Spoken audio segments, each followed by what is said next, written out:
Yeah, peace to the 5% nation of guys and nuts. Salam alaikum, alhamdulillah, rahmatullah, to all the Muslim brothers and sisters. Show them how we do this, man. Btbtv. We bully the bullies. No run up retreat. Tabby of the stage, y'all salute. Btbtv. One more time for y'all in the back. Y'all slow ninjas. Right. Yo, John Gotti flow, rap Pablo, Escobar status, rap game Corleone. I can show you how you lay back and watch your pockets grow. Stay away from devious women, end up like Papa Smoke. Y'all wake up every day twitching like yo, I got a post. I wake up everyday mission. It's $1 million notes, dominoes, bodies drop, rot stink like hollow toast. Broadway, man, if you know, then you know. I came for everything they said I couldn't have. Got that and then some, and then some. My ones on overload, say y'all overdose. Your rappers in the tight squeeze and that clutch like Cobra rope. The okie doke, we don't go for that.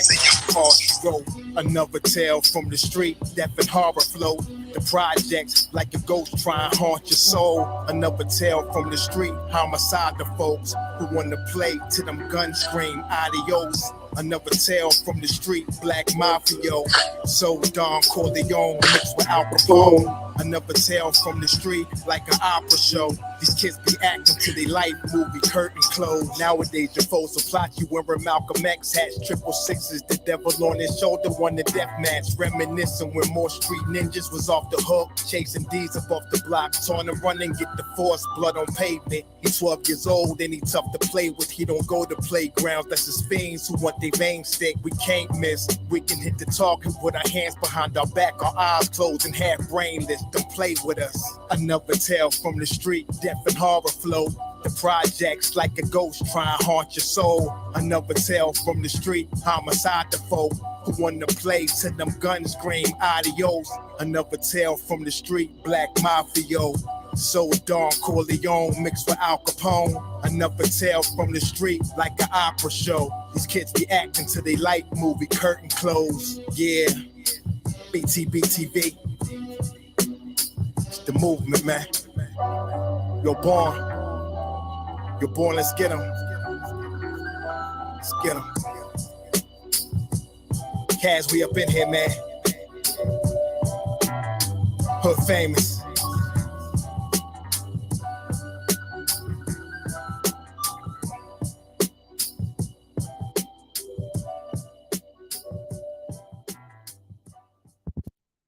Yeah.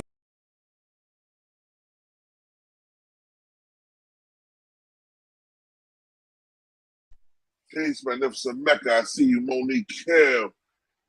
I see y'all. We're about to get on this Wack 100 clown ass nigga again. He stayed in the mix of some shit talking about somebody being a grown ass, messy ass little boy. So you know what I mean? Let's put this nigga on blast again, man. How we always do. It's the King of New Jersey, it's Btbtv. We bully the bullies. And we in blood or crip. We doing our own thing. Btbtv that started his own gig on nigga. What? Yo, man, I wanted to bring us. I had to work tonight, man. I just got off a little while ago, you know. So I was like, let me do something. Let me set up a live for my peoples, you know what I mean? Because I ain't dropped nothing yesterday. I dropped a half-ass live today earlier. So I wanted to give y'all something. But, yo, this is fair use right here. I want y'all to hear what this nigga Wack 100 saying to do, and then I'm gonna put to the clubhouse on. It's definitely fair use right here. This is DJ Academics. It's the best tool invented for bald people. Oh, it's definitely better than a razor. The streets does not supersede the business of entertainment. It has never superseded fair it. Use, and fair those use. that tried to dominate You said this. the streets does not and will never supersede the business of entertainment. And those that have tried to supersede it have all fallen on a fucking face. First dude that tried to do it was Suge Knight. How? Right? Because he tried to do the bully tactics. Well, I wouldn't say bully tactics because a lot of shit that they said he was bullying on, he really wasn't bullying on. He was just trying to correct, you know what I mean, certain contracts and shit for people. Yeah, He was trying to correct in defense of that. But if you look at the gangster shit that was brought, that came with that, right? Let's do the math. Fair use, fair use. 100 niggas went to Dre house, went in there, took everything. Gangster shit, right? Yeah. Motherfuckers did this, motherfuckers did that, right? Gangster shit, right? Now let's be real. And I'm gonna speak on it because he been speaking. And I don't respect him no more. Suge? At all. No right? way. Not zero. You know what I mean? You can't respect a man. I paid for this man mama's funeral, bro. I sent a motherfucking wire. Understand what I'm saying? At a time that we wasn't even talking and getting along, but out of pure respect that he was who he was. And he opened a few doors for me. Not doors that created it, but the fact that he would open them, if I went in, wasn't nothing there, so be it. He opened it. And for me to hear recordings of this man saying, I'm the reason why he got 28 years, like I'm the motherfucker that was driving the truck, is crazy. No way. No, he said that. You didn't hear it. It's on the internet. It's everywhere. Why is he taking blame to you? So he says that I was doing a movie life rights deal with Wack. And fair use, fair Wack use. was supposed to handle my attorney fees. And because the attorney fees didn't get handled, he had to take a deal with 28 years. This is what he's saying. Right? Now let's talk about the fucking truth. By the time you start talking to Wack, and my man Matt Barnes could tell you this is real, because he turned on Matt Barnes to do something with me, which was his decision, not mine. Matt was already moving forward with some shit, with stars and all that. Right? Beautiful situation. So whatever was going on, I don't know what was going on. He didn't want to do that no more. By the time he called me, it's the 11th hour. Yeah. It's the 11th hour. So I called a few of my hedge fund partners, put together a play. And they're like, all right, Wack, you like the deal, we'll do the deal. You in the middle of the deal. I said, look, we need $30 million for the budget. I need $250,000 to pay the attorney for his legal fees. Attorney on record would be a man named Alex Kessel. He can vouch for this. Alex Kessel, without payment, on my word, went down to the C Suge at the county jail, started getting the defense together, right? Yeah. So I say, Suge, listen, please, because fair I have use, business fair with use, these people, fair use. please make sure your shit is right. Oh, no, Brody, it's right. It's right. He's a selfish motherfucker, You right? mean make sure it's right. Make sure all he has to do is sign off if you already did this shit, right? I get all the contracts. His wife, Tori Lynn, she got the power of attorney. She signs off on it. All the shit, everybody signed on it. It's good. And then I get the phone call. Yo, Wack, yeah, what up? It's the investors. Yo, man, we like fifth in line. At the time, I thought we was fifth in line from the final relation. What you mean? Like the contract you gave us that his wife signed off on, it's 4 or 5 other people that he didn't took money from, and he signed a contract too. It was one of them called like the Lost Shepherd. It was like the same contract, right? So now I asked you, because he come to me. I didn't go to you. You came to me. I said, bro, I got some people that can do the play, but I got other business with these people. That ain't got nothing to do with you. So make sure your shit is right. And when people do business with me, it's hard for them to believe that Wack didn't know the bullshit was going on, because I'm a pretty thorough dude. But because it was Suge, I didn't. It looks crazy when you feel like you're trying to get one over. So last minute, fucking up your shit. Last minute, the people pull out. We don't want to do it. Salute y'all, salute the King New Jersey. We don't do the deal. The 30 million going to shoot the movie, and the $250,000 gone for your attorney fees is gone. That ain't on me. That's on you. I did what I was supposed to do. I brought the people to the table. Got at the contract stage. Got the contract signed. But I can't fault these people for doing their due diligence. I even tried to double back and say, well, how about we do this? Whatever he owes these people, it comes out of Suge's cut. We can pay for that. But you know, when you're dealing with people with this type of money, when it gets to a point that they're not comfortable with it, they just won't do it. Now, if this would have been said initially, it might not would have been a problem. Right? So they pulled back. So that's why his attorney fees wasn't paid for after he had been sitting in the county jail damn near 3 years before calling Wack. We all witnessed 3-4 attorneys saying that we walking away for had nothing to do with me, right? By the way, I felt bad because we've seen stories. Oh, of no, he's we going ain't blind, done yet. he's doing this. We ain't done yet. We ain't done yet. It felt like his health. So then he goes to court. Yeah.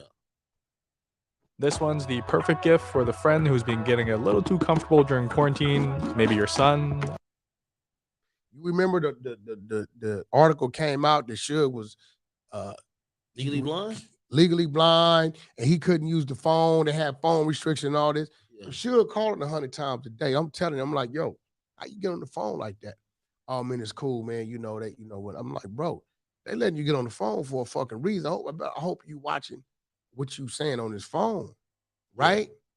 So when he goes to court, start his trial, what his public defender, whoever the fuck his legal representation was at that time, they asked everybody to clear the courtroom, and they press play for him. No fucking way. All the shit, all the evidence, and there was some pretty solid evidence that people had gathered that was in favor of Suge to show this shit was not premeditated, to show it wasn't no plot, to show any of this shit, right? So there was really kind of a plot on him. It just went the way it went, right? It's that people was like honestly gonna come forward and tell the truth about.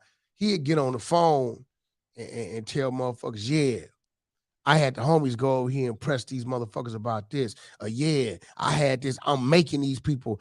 I had them drop a bag for this, which now taints, right?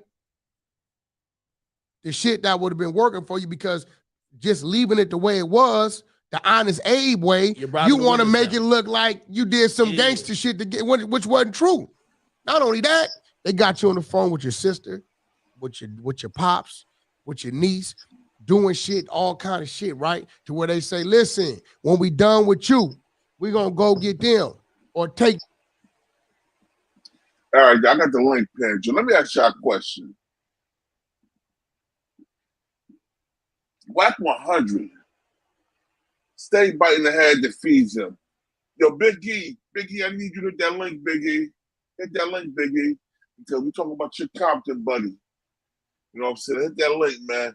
Because what I'm saying right now, I'm not feeling that shit, bro, at all, bro. At all. Yo, TV is fake. Hit the link.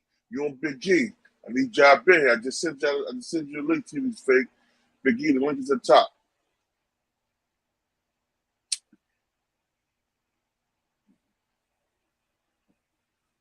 What he's really doing right now, you biting the hand of a man that fed you, bro, continuously. You've been sneak dissing him for years. Talking about you paid for his mother's funeral. So what if you paid for his mother's funeral? He couldn't pay because he was in jail, nigga. Even if he had the money, it'd have been hard for him to pay for it. Yeah, I don't like shit like that, bro. Shit like that bothers me. It irritates me. It aggravates me. OG Sonny Block will salute. Shit like that irritates me. It bothers me. It aggravates me. It shows you how much a clown this crater face Wack 100 really is. You dig what I'm saying? Let me go with the little interview and shit. You know what I'm saying? Fair use, mind, fair use. This 28 today. What we doing? So now his whole defense is gone because you took that from yourself, right? So they got him on fucking wire bribing a jail He's phone. on the jail phone. See, this is what I mean by... Or intimidating, whatever the fuck it is. Listen, and now I'm a double back. Glad you said that. To the gangster way. First of all, everybody know that you're not supposed to talk on the jail phone. Everybody knows that. You know what I'm saying? So I don't really believe that he got busted talking on a jail phone. I believe that Wack 100 forwarded some cell phone calls that he had with him. You know what I'm saying? I'm being honest. I don't trust Wack farther than I can throw him, yo. Wack 100, I believe this man had something to do with that. Big A, I see you in the building. Salute, bro. Salute, champ. What it do? Man, yo, bro. Your boy Wack. Yeah, what it do, big dog? You know, Clubhouse. You been on Clubhouse the last few days going in on Suge Knight, called Suge Knight a rat and snitch. Suge Knight snitch this person, snitch that person. But you was rocking with him all that time. soon as she said something negative about you, now you're a snitch. Come on, man. I ain't buying that shit. Yeah, you can't. Man. Yeah, you can't play both ends against the middle, nigga. Like you motherfuckers knew who you was behind death row. So you can't say snitching now, nigga. You was right there. You was a part of that shit, my nigga. You had to have been, but you know, bro, I just be watching that shit. Listen, that nigga came to the death row when Suge was already, when death row was already falling, bro. So he don't know too much. He say he knows, he act like he know a lot, but he don't know much at all to me, you know what I'm saying? Suge already said the nigga was just a driver. He was a driver, man. Right. Nigga, you wasn't really putting no. If you wasn't there when death row was at his height, then you know it's hard for you to be saying that bullshit, bro. If you was there when it was on this downfall, well, I mean, you know, bro, it was all kind of stuff happening, man. I mean, you know, real talk. Now again, you know, I'm from Compton, bro. So when all that was going on, like when Buntry got killed and all that, bro, what a lot of that wasn't, of course, it wasn't gonna be televised, but bro, it was a lot of other bodies, bro, that dropped behind that, bro. It got bad behind that over there. Wack wasn't around for none of that. It got bad over there, bro. It really did between Southside, the Kelly Park, and the Looters Park and Mob and what they had going on within themselves, bro. It was bad over there, bro. It really was. It was bad. So niggas was busting a move. Wack wasn't a part of none of that though. Yo, I'm gonna say something. What people don't know, I'm gonna say this again. Wack said he was in a pen in 92. In 92, I was 16, so I made Wack 14. Wack was in a juvenile correctional facility till he was 18, and then he went to the pen until he was 21. He don't got no adult jacket, Joe. He got a juvenile jacket. If you get locked up with your juvenile, that's on your juvenile record. That's not on your adult record. So Wack fool all these people talking about he was this and he was that. And then, you know what I'm saying, he had Big U protect you in the pen, and he's a clip. Big U held you down, and you disrespected him. How many people you gonna disrespect, bro? How many people names you gonna lie on, Wack? We all know you're a liar, B. It's written all over your face. Wow, that's look. I can understand trolling. But I can't understand lying though. If you can't say you keeping it 100, you out here lying, bro. Your math ain't adding up. But you know, hey, bro. Like I said, I don't even know what to say about it. In 92, I was 16, bro. I did juvie time, bro. I had juvenile probation at that time too. And I just got off when I was 16. I got the case when I was in 7th grade. You dig what I'm saying? Right. And I forgot I moved. My mother moved. My mother moved. We moved to the projects. So we had different addresses. So when they sent the court letter for me to go, I never got it. I beat up a 92. I was 22. I just got out the pen. I went when I was 20. I got out at 22. You know what I'm saying? So I ain't been back since, bro. I had made it out in time really for the riots, bro, to be honest. Even though it was a bad time, a lot of us got paid on that ride, bro. Bro, I know I came up like a fat rat, bro. No F's given, bro. I came up. You know what I'm saying? But it was ugly over there though, man. I don't know what that was that Rodney. I don't know what man, I don't know what. Bro, salute, bro. Salute, we was in on all that, bro. We salute to everybody on the panel and the chat, bro. But man, I'm telling you, I'm 52, my dude. I bust the move. I did. You know what I'm saying? Man, check it out. Yeah, my G, thank you, compa. I love you, baby boy. Thank you. Hold on. Let me show everybody. Let me show everybody because I was going to. That was all my shit. What Joe? Because I was going to Brooklyn and whoop El Capo ass. Oh, what happened, my G? That hot. What happened, big dog? You fell off a motorcycle? Nah, that motherfucking that hot grease, man, over there cooking that motherfucking fish cakes. That goddamn fucking hot oil bust a move on me, big bro. God Oh damn it. yeah, you gotta take care of that, my dude. I'm glad you went to urgent care, Yeah, you gotta Playboy, take for care of real. that. Yeah, man. Yeah, Me too. yeah. Yo, Cause that I'm shit better get now, infected, bro. that you in bad shape, bro. Yeah, Blanco, take care of I that. was gonna go to Brooklyn and whoop his ass tomorrow if he didn't go. Nigga, I ain't too far Yeah, away from that man. nigga right now. I'm a state of 2 over. I ain't too far from that nigga. I was gonna go over there and fuck that nigga up too, B. Word is bond. Hey, you know we love you, compa. That's watch only because the we love you, compa. That's my So word. look, and look, watch the F-bombs. Watch Oh, the my F-bombs. fault, my The fault. Pardon F-bombs. self. hey, Pardon yo, self. and look, y'all, for y'all bros, that's why I'm gonna try to sit and tell y'all here. I appreciate y'all turkeys, man. I appreciate you turkeys, man, because look, when I make a promise and I say, yo, I promise you on my mother, this is what it is, bam, nigga, and look, nigga, I'm feeling better now, man. My shit is better now. I'm gonna fuck around. I have to go get some skin grafts and all that type of shit, but I'm good. You got to do that.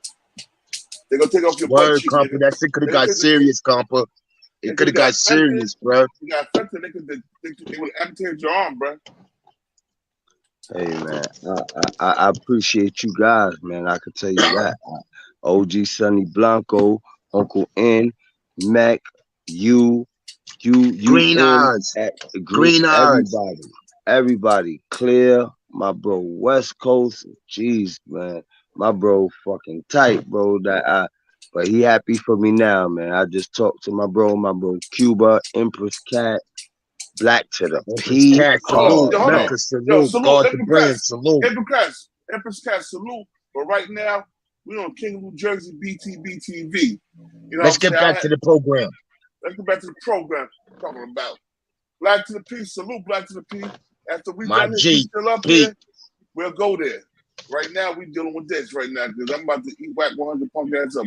Hold on, let's go back to what we talking about. Yeah, well, I'm smoking on some of this incredible hey, yo, but before you start that, Born, I've been said that. I've been said Wack jealous of Big U, B. He wanted to have that. He wanted to have that same clout and that same street persona Big U got, but he ain't built like that, yeah. Not at all. But my thing is this, sound right? like you want to be Suge. Hey yo, but my whole thing is this, like, all right. What you said? How OG probably like what 40? He sounded like you trying to be Suge, man. Like, bro, how you still got all this bread and you still into this corner street beef mentality, bro? Yo, that nigga is not 49. That nigga younger than me. I'm 46. That nigga 44, B. Word, I'm 48. That nigga younger than me. You job. Nah, that's word. That's word. You like 44 or something like that, bro. Word. I'm 2 years old. You like your age, company closer to your age than my age. Yeah, facts. Wow. The nigga just look fucked up and ugly in the face. Parts of the Well, that's all them craters. That's all them craters in that nigga shit. That's where they had that Jerry Curl. Hey, man, check this out. I've been saying this for the longest since I've been on this panel.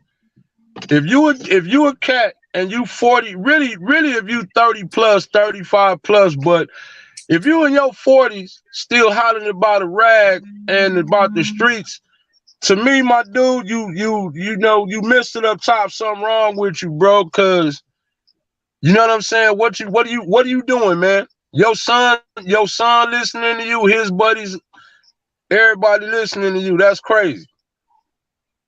I agree. Yeah, hey, hold how on. you doing? Monique, that's why sometimes.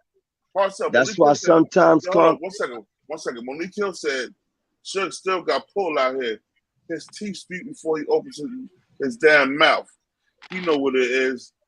For real. Yeah. He know that shit can't get to him right now. The shit is locked up and shit can come home. And he burying shit right now with all the stuff he doing on the internet. Talk about all the shit. Talk about his mom's grades. But that's the reason why he doing it, though. That's the reason why he doing it. Ain't here, like you said. if Wack seen Suge first face to face, he wouldn't even be saying all that shit. Like I said, don't get me wrong. Don't get me wrong. Suge, you know what I mean? We got to realize. Suge was a Now, boogeyman. hold on. Suge was See, a boogeyman in the 90s. Wack smarter than what y'all think he is. Back up. Wack smarter than what y'all think he is. He is Snake, but he's smarter than what y'all think he is. Suge trying to come home. He in court right now on the pills and all type shit right now. Cause one nigga died, the other nigga Bone, the homie Blown, he's still out there on the streets and all that. He made it through and all that. Suge trying to come home. Wack know what he doing. He putting that pressure on, trying to keep Suge back there. He don't want Suge to come home, B. He don't want Suge to come home. Bro, it's a lot of people that don't want Suge to come home. Don't y'all know? Look, a lot of people don't know, but bro, they whole thing, bro, Reggie Wright, David Kenner, all of them, they whole thing was to try to get Death Row away from Suge. Really look at it, fellas. Everybody in your chat, huh? Talk that talk, homie. You dead right. You dead right. Right. Y'all gotta understand. Suge had a lot of power, bro. You gotta understand, a lot of people didn't like the fact that Suge amassed the power that he got. Now look, everybody on this panel been to jail and all that, right? Now Suge was the head of Death Row. Okay, he allegedly kicked the nigga in the head.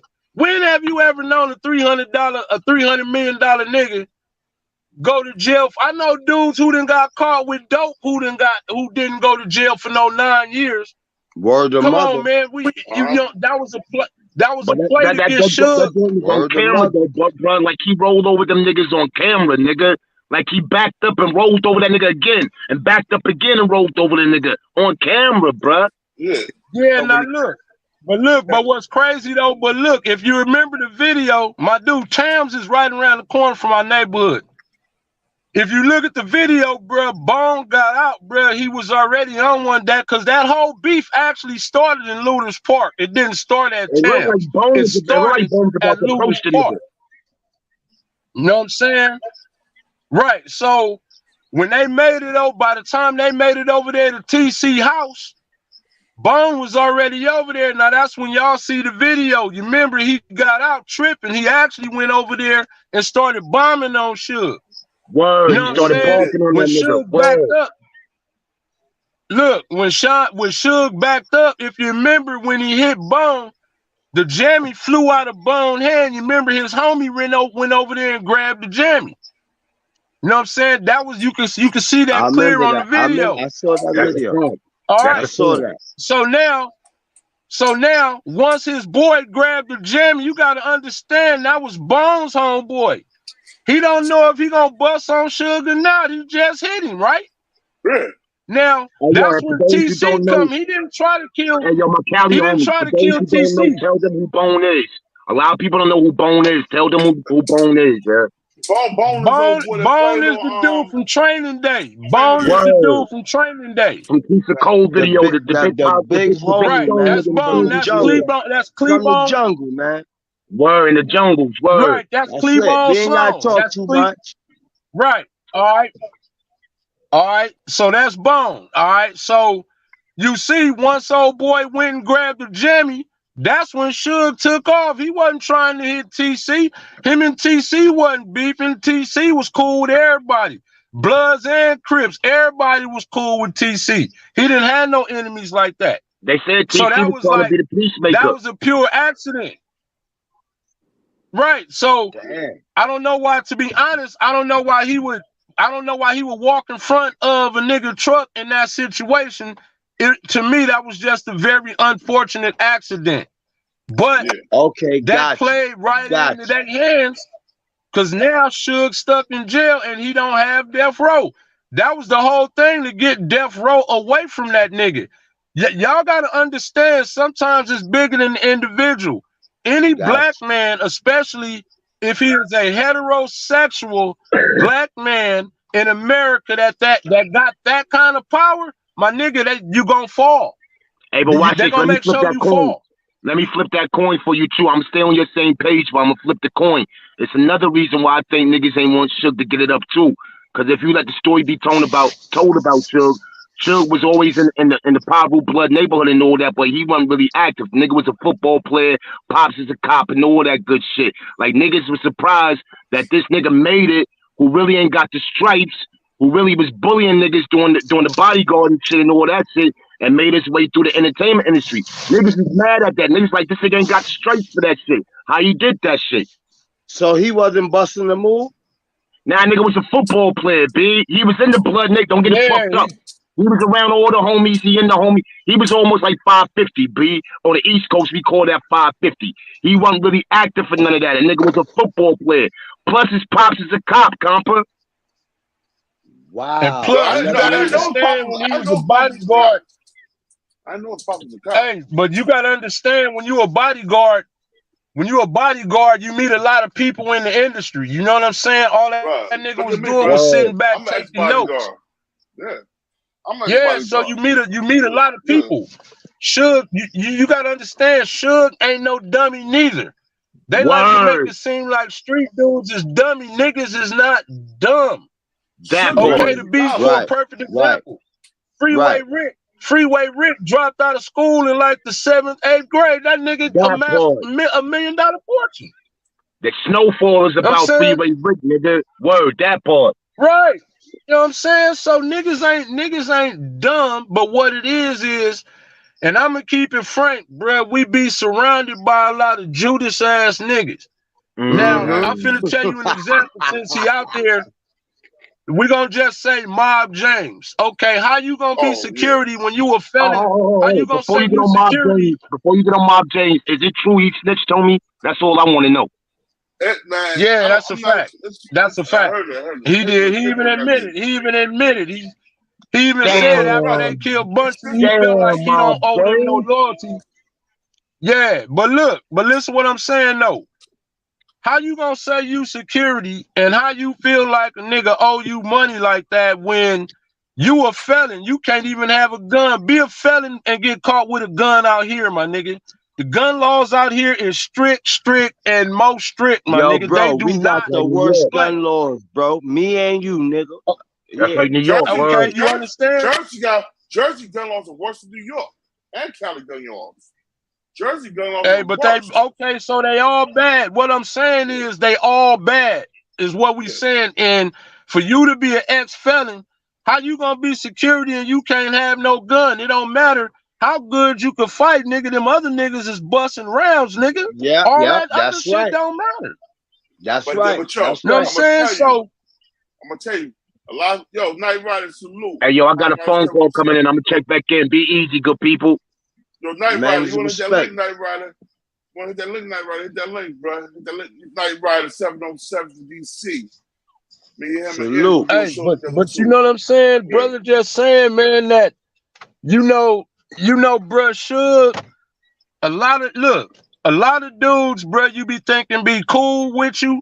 Nah, they don't be cool with you, bruh. They be jealous, bruh. That's one thing about us as a people. When you get money like that, like I said, we be surrounding ourselves with a bunch of Judas dudes instead of the real dudes. You gotta vet your inner circle real. I mean, bro, you gotta vet them real good when you making that money like Suge and them was making. You know what I mean? So you know, bro, Suge was just surrounded by a lot of the wrong people, man, and that lawyer wasn't his friend. You know, all he did was keep the ship afloat. Exactly. See what I'm saying? See, people looking at it from the street, but it's like, bro, when you dealing with hundreds of millions of dollars, it ain't got nothing to do with the streets, my dude. You in deep water. You in a deep bracket now. That's a whole different bracket. Yeah. You in deep water, my dude. You in deep good, yo. water. I usually got the scam joint on my phone, right? They blocking their number, hit me from a regular number. The joint talking about a student loan I ain't never had. What type of man? Bruh. You know what I'm saying? So you gotta understand, bro, when you talking about hundreds of millions of dollars, bro, everybody is trying to get you. Everybody is trying to snake you, bro. Check this out. Reggie Wright was smashing Suge White, bro. Exactly. Is Reggie White a football player? Ain't that Reggie White is a cop. He a cop. He from the same neighborhood. He the next door neighbor. A Big Suge growing up and all that. Hey, Reggie Wright, hey, he used to come through. All them niggas was crooked. Reggie, Bookman, Anderson.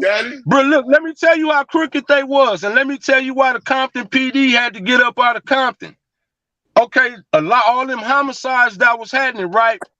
Dudes got caught, guns got confiscated. But then like 2 weeks later, like a triple homicide, a gun that was supposed to be in police custody was used in a triple homicide. That means they were selling the guns back. They were selling the guns back.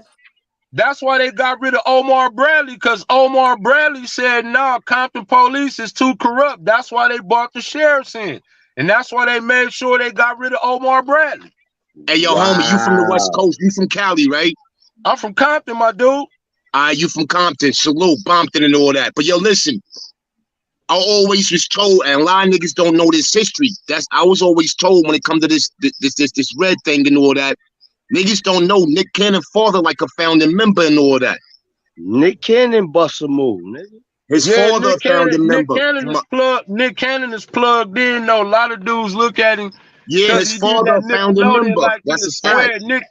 Bruh, hey, I'm gonna keep it 100, bruh. Nick Cannon is actually a gangster, my dude. I just said what I was. Hey, yo, Barkin, that's exactly why I just said what I just said. Nick Cannon bust a move, nigga. Yeah, Nick Cannon a gangster, bruh. He the wrong dude to mess with. Hey, look, you see when Eminem tried to get on his head. You see when Eminem tried to get on his head, he told him, nah, nigga, you don't want to you barking up the wrong tree, bro. Eminem fell all the way back, bro. Even Eminem know, bro. Nick Cannon ain't the dude to fool with, bro. Yeah, he bust a move. He bust a move. His father original do the Park Boy and all that. You know what I'm saying? But you know, hey, look, bro. I'm like I say, man. I'm not even gonna lie. I'm not proud of a lot of things, bro, because it's a lot of good brothers that fell to the streets, bro. It's a lot of good, smart brothers that fell to our stupidity, man. I regret that, man. You understand? I'm 52, bro. So it was a lot different. I'm talking about that red blue thing was serious. It was on site. It wasn't no, hey, where you from? If you had on red, nigga, you was getting attacked. If you had on blue, you was getting attacked, bro. It was so you 52, you like second, third generation, right? Bro, I graduated high school. Look, I was a Crip, but the high school I went to was around the corner from the neighborhood, dude. We used to fight every day, every other day, bro. Look, when I tell you I was in the trenches at school, trying to get home from school. When you on the neighborhood, nigga dipping sticks, or breaking off that white nigga, this dude just is flying down the street with AKs, nigga. All kind of stuff was going on, bro. What high school you went to? I went to Centennial Senior High School, bro. Centennial, word. They be talking about that shit on Kev Watts show. Word. Bruh. I went to Centennial, but I was in front of the Crip, bro. I know about Centennial, bro. Wow, bro. Bruh, that's what I'm telling you. Back in the 80s, hey, look, real talk. And I ain't never, when I came on this panel, bro, I'm a nobody. I ain't never claimed to be nobody. But I know how to swing these things, bro. I had at least 60, 70, 80 fights at Centennial, period. Nigga, you gonna knuckle up. If you say you body with it, you was gonna fight. It ain't where you from. You was fighting. You know about Big Greg Munson, the bodybuilding nigga and all that? Yeah, I heard about all them, bro. Nate Tillman, all them. Big Steve Pfeiffer, all them cats, bro. Look, hey, look. I don't do nothing. That's his part of town. Hey, yo, OG. Go ahead, big bro. Monique Hill. You know what? Monique Hill, we can't blame Freeway for flooding Cali because people flooding I'll be back with that crack. That was the government giving it to Freeway. What we talking about? Hey, but no, you know what? People be making it. No, hey, you know what? Let me tell y'all something for y'all if y'all don't have no age on y'all. Back when we was young, minimum wage was $3.35 an hour. Now you ask yourself. I thought it was $3.50. Now you ask yourself around my time it got to $3.50. I'm 48. When I started working, it got to $3.50, $3.75. Okay, it was $3.35 for us. Now you ask yourself this. Nigga, are you cool making $335, which after taxes you bring home about $80 a week, or you can stand on this corner and make $1,500 a day? Talk now, come on, man. You do the math Talk your yourself. shit. Talk Come your on. shit. Be getting mad in an hour.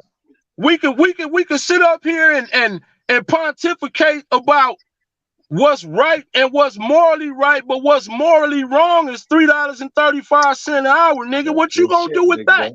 When you can't slave even it, buy talk gas about it. with that. Gas Talk your per shit. gallon is higher than that right now. By the time you buy, break it down, homie. Break it down, break it down, break it down. By the time let's say you make it $3.30, you make it $3.35, $3.30 an hour, right? Even back then, gas was still $1.75. A pack of bread was still $2. You know what I mean? Like that hour going already. Guess what? That hour going in gas and a sandwich, nigga. I can't think of the dude who said it, but salute to the dude who said it. To everybody who sold dope and was good at it, they had the right mind, but the wrong grind. You got to understand, it all came down to money. It came down to money. And a lot of them dudes that was good at it was really good business-minded men that handling money. It was just the wrong grind. But at the same time, if minimum wage is so low, I'm not mad at a nigga for doing what he got to do. $3.35 ain't nothing. Niggas got kids and bills, private school. No, nigga. No, nigga. Hey, yo, cuz, no bullshit. Listen, hold on, listen real quick. I caught my bed in May 94. I came home November 98. When I came home, minimum wage was $4.75. Come on. Right? That's a fact. When I went to jail, I was making $5,000 to $10,000 a day. I come home, I can't even feed my fucking family. You know, come on, an hour. Come on, man. So I go right back to the streets. Period. That's a fact. Yo, you got to, you got to, nigga. Hey, yo, but hold on. Even back then, let me tell you how the penitentiary changed. Even back then, right? Like on my first bit, I know niggas that was sending their kids to college through the wall because you could have cash money in your pocket back then. $50 cash, but niggas was stashing all type of money, sending their kids through college, paying bills and all that behind the wall. I sent two through college, nigga. Man, you understand? Yeah, so y'all gotta understand. You gotta understand. It's kind of like Ice Cube said, bruh. They give us guns and drugs, and then wonder why in the F we thugs. Okay, they didn't drop school books to us. They didn't drop financial literacy to us. They dropped guns and dope. They took the Black Panthers away from y'all, who was giving y'all free breakfast and all that every morning. They took that away from y'all when they took the Black Panthers away. Right. So what do you think cats is gonna do? Look, you don't have to be no G. Look, dude, I'm finna tell you now, I wasn't no big time dude. But I think the most, and we talking about, I was about 17. The most I made out there one night, bro, just slanging rocks was about $4,800. Dig it. Now that was in one night, and we talking about like 1988, 1989, and I was like 18, 19 years old. You was rich. Was like you was rich. Hold on, how old you was in 88, 89? Like I graduated at 17 and 87, so I was like 19. And that's when you first started hustling? That's when you first started hustling? See, you gotta understand, man, my parents split up. It was kind of a bad situation, but I sold my first stick at 14 years old, dude. I used to sell Sherm, then I started selling cabbage. Well, because that's what I was about to say, because 88, 89 was my freshman year of high school, but I was already a year and a half in the moving drugs and all that. That's crazy. Bro, look, let me tell you something. Let me tell you how you could tell a street dude, man. Now look, I'm gonna tell y'all a story. It's kind of embarrassing, but it's funny. I don't care. It is what it is. Bro, I was like probably just turning 15, just got a hold of this game, right? I was dipping sticks.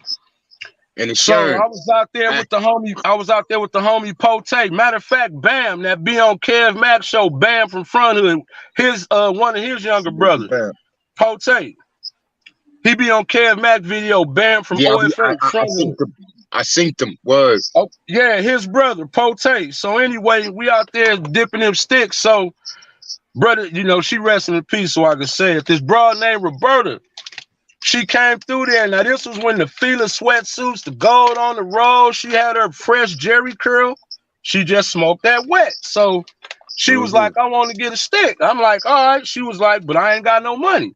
Now, again, keep in mind, I'm young. I'm way wet behind the ears. So I said, well, damn, if you ain't got no money, how you gonna get the stick? So then Pote like, man, she want to work a deal, man. Yeah. I'm like, work a deal? What the hell is that? He was like, man, she want to suck your dick. I'm like, yeah, bust a move now. Look. I'm like, okay, now keep in mind, I'm 15, fellas. So I'm like, okay, look, we went behind the spot. She said, let me just hit it once. I'm telling you, you ain't gonna regret it. I said, she stuck it too. Oh, she caught him. She caught him. I let her hit it once, bro. She sucked both my balls out, put them back in. I said, God damn, look. I said, I don't even want the bottle here. Do that again. You can have all this goddamn shit. I don't even want this shit. I don't even want this shit. You know what I'm saying? That nigga gave up the whole pack. He gave up the whole pack. I'm like, what?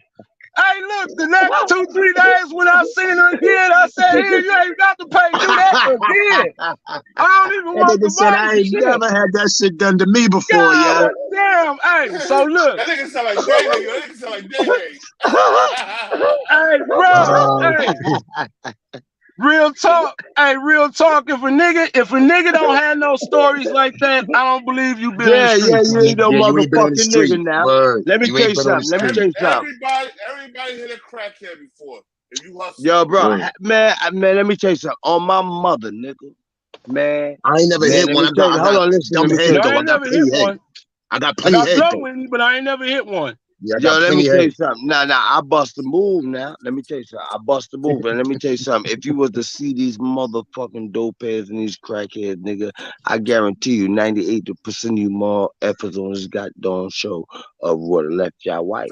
These motherfuckers. Hey, but bro, you gotta understand, back then, this was before they got bad. You didn't even know they did it. I mean, bro, they was still funky fresh. I'm talking about from head to toe. Niggas was really still freebasing and all that dope. That was that freebase era. But you didn't know it. You didn't know it. All you knew was this. But then, I mean, I'm just saying, but then by the time I got to you know why niggas maintain? You know why niggas maintain more of the freebase than the crack? Because that freebase was just baking soda and water, nigga.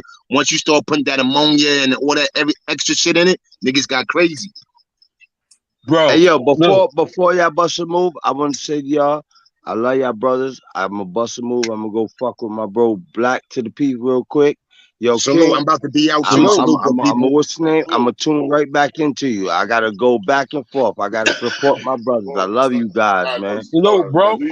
Manners and respect to you, brothers. Yes, sir. Yes, sir. All times. Hey, you see, man, that's what I be talking about, bro. I'm about building bridges, man, and exchanging stories like that. I ain't the biggest nigga, but I know how to fight. I ain't the baddest nigga, but I will defend myself as a man and my family.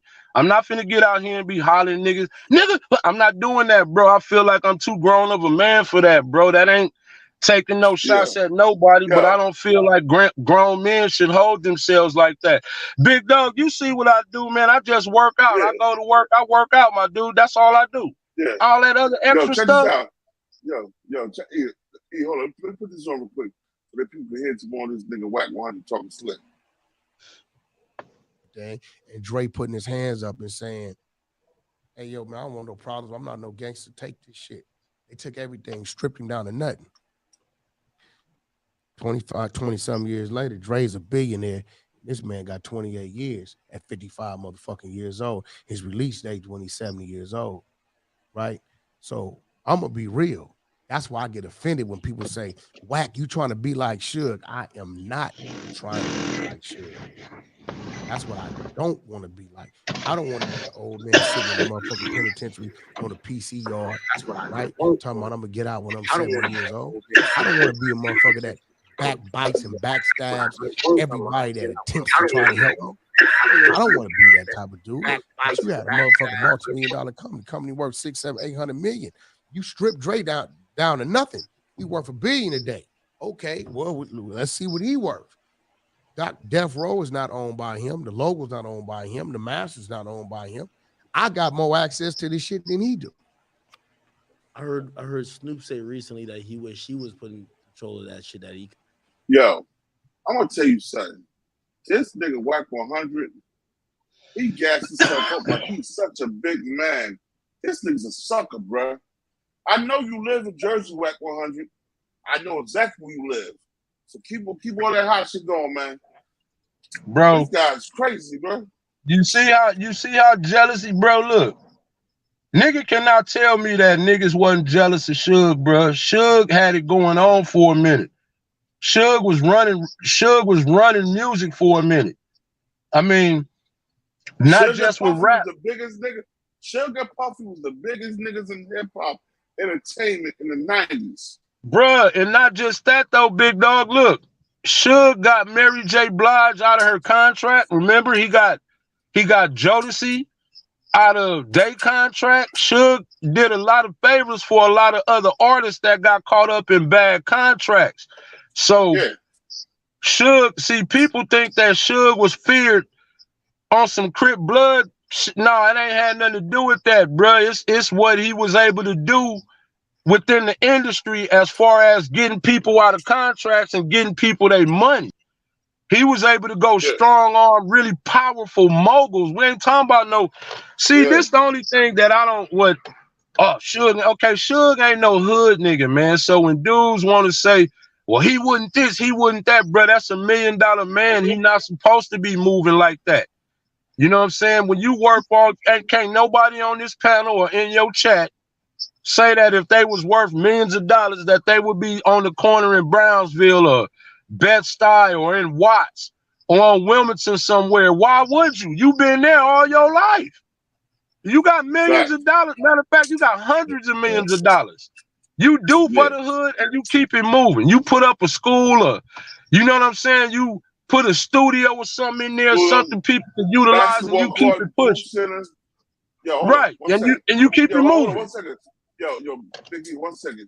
I got my man Night Rider 707 here, man. Night Rider, man. Let me know what you think about this guy Suge Knight and the things he's doing, and the way he's moving, and how he's disrespecting niggas that held him down and protected him in his career coming up.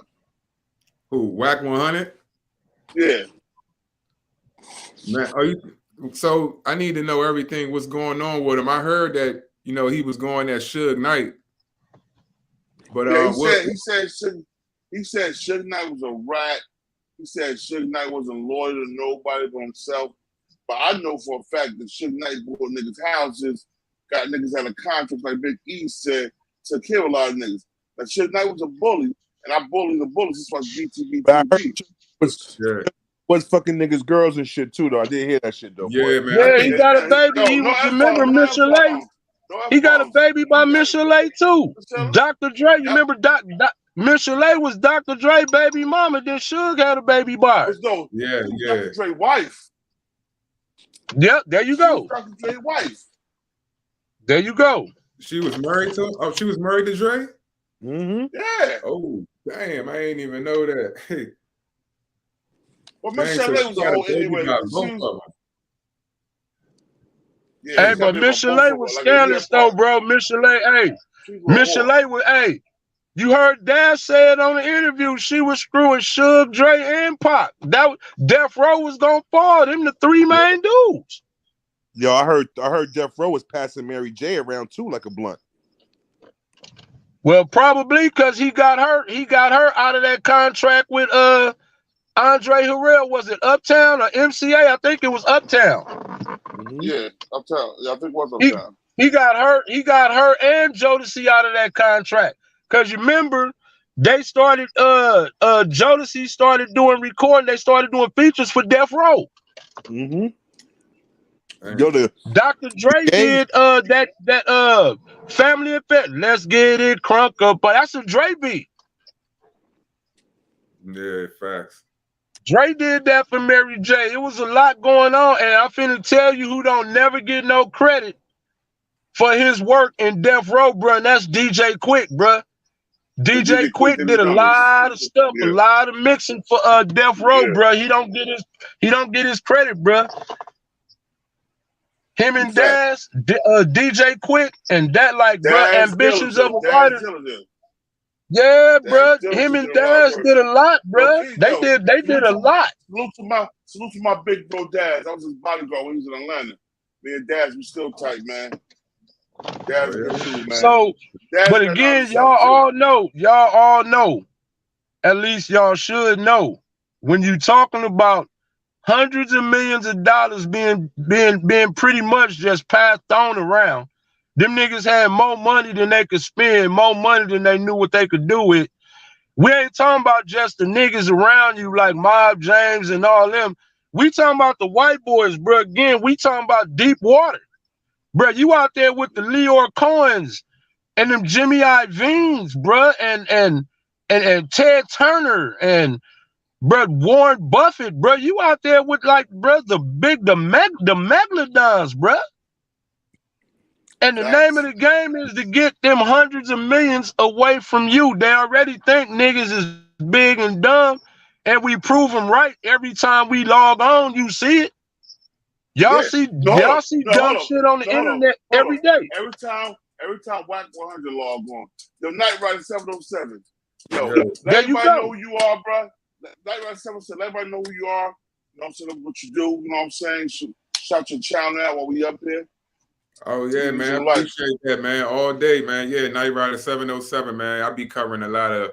I got a YouTube channel, be covering a lot of the history in DC, specifically the 80s. But now I'm taking them back to like the 70s and the 60s and stuff. So, and I'm gonna be covering some people. Y'all ever heard of a dude named Mace Brown? No, Mace Brown. Nah. Out of New York. He was on the top FBI list. He came down to DC. I just found out about it. He was cool with Nathaniel McQueen. Shout out to Nate Ball. Nate Ball, my man. Yeah, man. Yeah. He was with him, man. He escaped from DC jail with him. He escaped from, it was him, Nate Ball, and like 6 other dudes. They escaped from DC jail back in the 70s, early 70s. Mace Brown went back to New York, but he was a notorious New York dude. He wound up getting killed by the feds and the FBI. You could look him up on Google and shit. I'm about to get ready to touch on that because I want to get outside of just the DMV. So I think if you look at my channel on YouTube, I've been covering just all DC people, but I want to start getting other people. But you know what, bro? I'm gonna tell you something, man. Where you from, man, you gotta show love. That's why I have so many dudes from Jersey on my platform. I have so many dudes from Jersey on my platform because I want them to build too, man. I'm gonna feed where I'm from, yo. So we won't have to keep going through the shit we've been going through. I'm gonna rep all day, but I gotta mix it up a little bit. I gotta mix it up because I want people from other areas to tune into the channel too. So let me ask you a question. Let me ask you a question. So what happened with you and that Detroit dude? Man, to be honest, I gave my opinion on the video. There's a video I did, The Undeniable Truth About Alpo. I spoke my piece on it about him, and especially him having like them Alpo wristbands and stuff. He didn't like it. He shot back at me. And it just, you know what I'm saying? I kind of left it alone, but I guess he saw the channel growing and stuff, so he tried to, you know, keep going with it. But other than that, man, I'm chilling. I ain't tripping off him. You know what I'm saying? Nah, that's shit, bro. Yeah. It's all good. Yeah. Yo, check this out. So, yo, TV is fake. My man, TV is fake. Yo, TV is fake. What you think about the shenanigans that this nigga Wack 100 continue doing, man? Like he trying to get himself murked or something. Hey, salute. TV is fake. Salute, bro. What's good? He ain't trying to get himself murked again. So he talking about a nigga that's in jail, and again, Suge Knight still got peoples in that, but ain't worth killing Wack 100. Yo, listen. Again, Wack. Only reason why Wack name stayed popping is because of the controversy. His name ain't popping because of the people he's signing. Name ain't popping because of no artists, no music. Just because of the dumb shit that come out his goddamn mouth, bro. He wish he could be shook. He wish he could be shook. Nah, he just said, hold on. Listen what he just said. I'll let you hear what he just said. Continue to leg. I don't want to be a motherfucker that That's what I don't want to be like. I don't want to be an old man sitting 20-some years later. Dre's a billionaire. This man got 28 years at 55 motherfucking years old. His release date when he's 70 years old, right? So I'm going to be real. That's why I get offended when people say, Wack, you trying to be like Suge. I am not trying to be like Suge. That's what I don't want to be like. I don't want to be an old man sitting in the motherfucking penitentiary on a PC yard, right? Talking about I'm going to get out when I'm 70 years old. I don't want to be a motherfucker that backbites and backstabs everybody that attempts to try to help me. I don't want to be that type of dude. I'm trying to tell you. Yeah. Motherfucker multi-million-dollar company worth 6, 7, 800 million. You strip Dre down to nothing. He's worth $1 billion a day. Okay, well, let's see what he worth. Talking bullshit right now. Death Row is not on. Yo, that's bullshit he talking. You know what I'm saying? That's bullshit. Yeah. That's crazy. So now, also, when people say, do you want to be like Suge, right? We're not talking about being like Suge literally. Not so much like, I want to do everything Suge did. No. But the power, the clout, and the status that Suge did, the fear of the way he made people do shit, that's what he wish he can have. You talk all this gang shit, all this crazy shit, but all you doing is getting knocked out. You're talking about you don't fuck with rats. Next you know, you over there dancing with Tekashi. It is what it is. Yeah, I think. Yeah, but again, Suge had a lot of people. Suge had a lot of people working against him. Though, like I said, Suge had people with money working against him. Wack just got a lot of street niggas riled up. It's a like he don't have like Wack not out there in the deep water is what I'm saying. Like Jay Prince, Irv Gotti, Suge, Puff, all them dudes was out there swimming in deep water. They was out there with the big dogs. And the name of the game is let me try to get your money from you. That's always been the name of the game. Everybody play that game. And again, when you're talking about hundreds of millions of dollars, bro, that's just the name of that game. Cats is gonna be getting at you. One of the easiest ways for them to strip black men of their money and really peep this. All they gotta do is give you a case, whether it's a woman. That's why R. Kelly went broke. All them settlements. You know what I'm saying? That's why OJ went broke because of that first case. You know what I'm saying? All the rappers, a lot of rappers, all they gotta do is let you keep catching cases. You gonna pay lawyers, and then if you settle, you gotta pay the settlement. You gotta pay lawyer fees. You gotta pay her lawyer fees or whoever lawyer fees.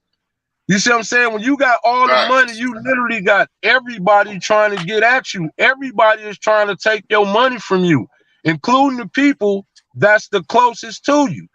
You know what I'm saying? What Suge didn't understand about Reggie Wright, bro, he a cop. They ain't never gonna be playing on your team. He a cop. He with that blue wall. He gonna forever. Once a cop, always a cop. His daddy was a cop. That's just his lineage. You know what I'm saying? Look at the people that Suge had around him. Couldn't none of them be trusted? Nah. So when you got people working against you, not even his wife can be trusted, bro. Not even his wife can be trusted. His wife, his ex-wife. I spoke to her one time. I was on a show with my man from Detroit. Not that nigga from Detroit that we talk about, my other man from Detroit. You know what I'm saying? 313, my man 313 Live. We was on his show. And he had it up there, we was talking. I was like, and the way that nigga Reggie Wright, Reggie Wright met before in person, and we talked to him for many times. The way Reggie Wright was talking to her is like, he was smashing her, bruh. Reggie Wright was having sex with Suge Knight's wife. He probably was. Damn. That's what I'm saying, bro. See, when Suge went to jail, everybody got an S on their chest. A lot of people got bold. A lot of people got bold once Suge got locked up. See, now he can't do nothing. Hey, so what was Wack's position though in Suge's camp? Was he really a driver? It was a driver. The Wack wasn't doing shit. Yo, listen to me, man. I'm tired of telling y'all niggas. Listen to this. I'm trying to tell y'all niggas this shit. Wack 100 had a juvenile case and he came home when he was 21. He didn't have no fucking adult record. So he could do whatever he wanted to do. Yeah. Wack 100 was just a dude boy. Suge, go give me sugar. Wack, go get me some sugar for my coffee, nigga. Wack would have got that sugar for his coffee. Wack, take the suit to the dry cleaners for me. Wack, take the suit to the dry cleaners. Wack is a dude boy. Hey, but he knuckled up with one dude though, the dude with all the tattoos all over his face some years ago. That's a white boy. We don't get no points for being white boys, man. Yeah. We don't get no points for being white boys unless you fight the Aryan nation in prison. Yeah, he stuck the white boy. The white boy was facing game, squared off a game, and Wack 100 stuck him from the side. He like the whole ass nigga. Yeah. Damn, man. Hey. Well, he was low, man. He for sure was low, man, on the totem pole when it come to death row. He didn't hold no he wasn't like when death row was at his pinnacle, bro, he wasn't nowhere around. He was the water boy. Yeah, that's what I was wondering, man. So I'm saying, but I get this point of what he's saying. Look at where it ain't. In some cases, it ain't where you from, it's where you at. But again, to me, Suge was set up. Ain't no way in hell. Now again, they Suge initially went to jail behind allegedly stomping a nigga in the head. But again, I know dudes that went to jail for a whole lot more than that and didn't do no time. They got right out of jail. That could be considered simple battery. Of course, Suge got set up. The problem was, right, the tactics that he was doing with the black motherfuckers, he started trying to do that shit with the white executives. And that's when it wasn't happening. Rocking.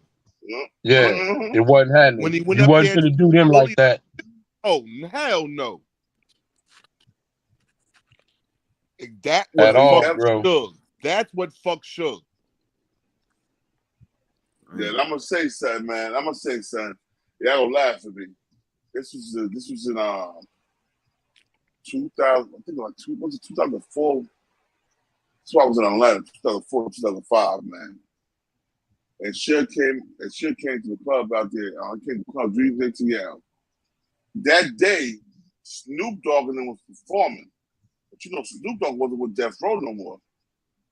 Yo, Snoop Dogg was like, oh, I don't want him in the club. Man, Suge, he had the owner of the club like 50 racks, yo. It was like, I'm coming, I'm chilling. The owner was like, let him in, take him to the VIP. I like, hey, you the boss. Yo, Snoop was scared all night. Suge would put hands on him. Daz was there. Me and Daz, you know what I'm saying? I was holding Daz down. And Daz was like, yo, man, you can't get him up out of here? I'm like, the owner let him in, bro. I don't own this club. I just run security, bro. That's it. I'm getting paid by that guy right there. What you mean? I got to do what that guy say. Daz took me good. I ain't gonna front. Daz is a good dude. Snoop. Hey, 50 racks is 50 racks, nigga. Let that nigga in. 50 racks is 50 racks. Listen, if Wack 100 go to Houston right now, if he go to anywhere in Texas right now, especially playing with Jay Prince, he gonna be out there with police. Oh yeah, he probably smart. Man, here go my thing though. Why do cats need to flex on other powerful cat? I mean, see, bro, to me that make us look bad. When you got money, you supposed to handle beef behind the scenes, no cameras, no phones, y'all, your team, his team, whatever, and y'all talk that out like that, bro. You're not supposed to put none of this stuff on social media, bro, making us look like some straight imbeciles, bro. Listen, the reason why I'm with them is because niggas don't fuck with Wack. They don't respect them. So now he look like, oh, he fuck with me? Or these niggas don't want to, you know what I mean? Now he gonna try to go at niggas or try to any information he can find on the internet, or if a nigga come and lie to him and be like, oh yeah, he gonna go around run with it. Man, I mean, I'm saying, bro, because publicity stunt, man. It's all like just a stunt, just to get more attention to him, to somehow monetize it. Exactly. That's what I'm trying to tell you. Listen, this nigga's supposed to be a fucking music producer, executive, manager. I don't know what the fuck. You don't hear Wack. You don't hear nothing about Wack making any good music. You don't hear the things that he should be known for or being heard for. You don't hear shit. Right. Yo, we only know Wack. We only know Wack for talking about niggas. That's it. If you're an up and coming artist, if you an up and coming artist right now, and if you attach yourself to Wack, bro, you mess around and don't have a career right now, messing with Wack. And possibly take on some of his beefs for no reason. Ain't no pot, because what I'm saying is, if you an artist, if you Wack artist, and you go to Miami or like you say Texas, bro, it might be a problem for you, bro. And we ain't talking about from Trick or Jay Prince, just from the dudes that's on their team that wasn't cool with how all that stuff transpired. Facts. You got to think a lot of the times it don't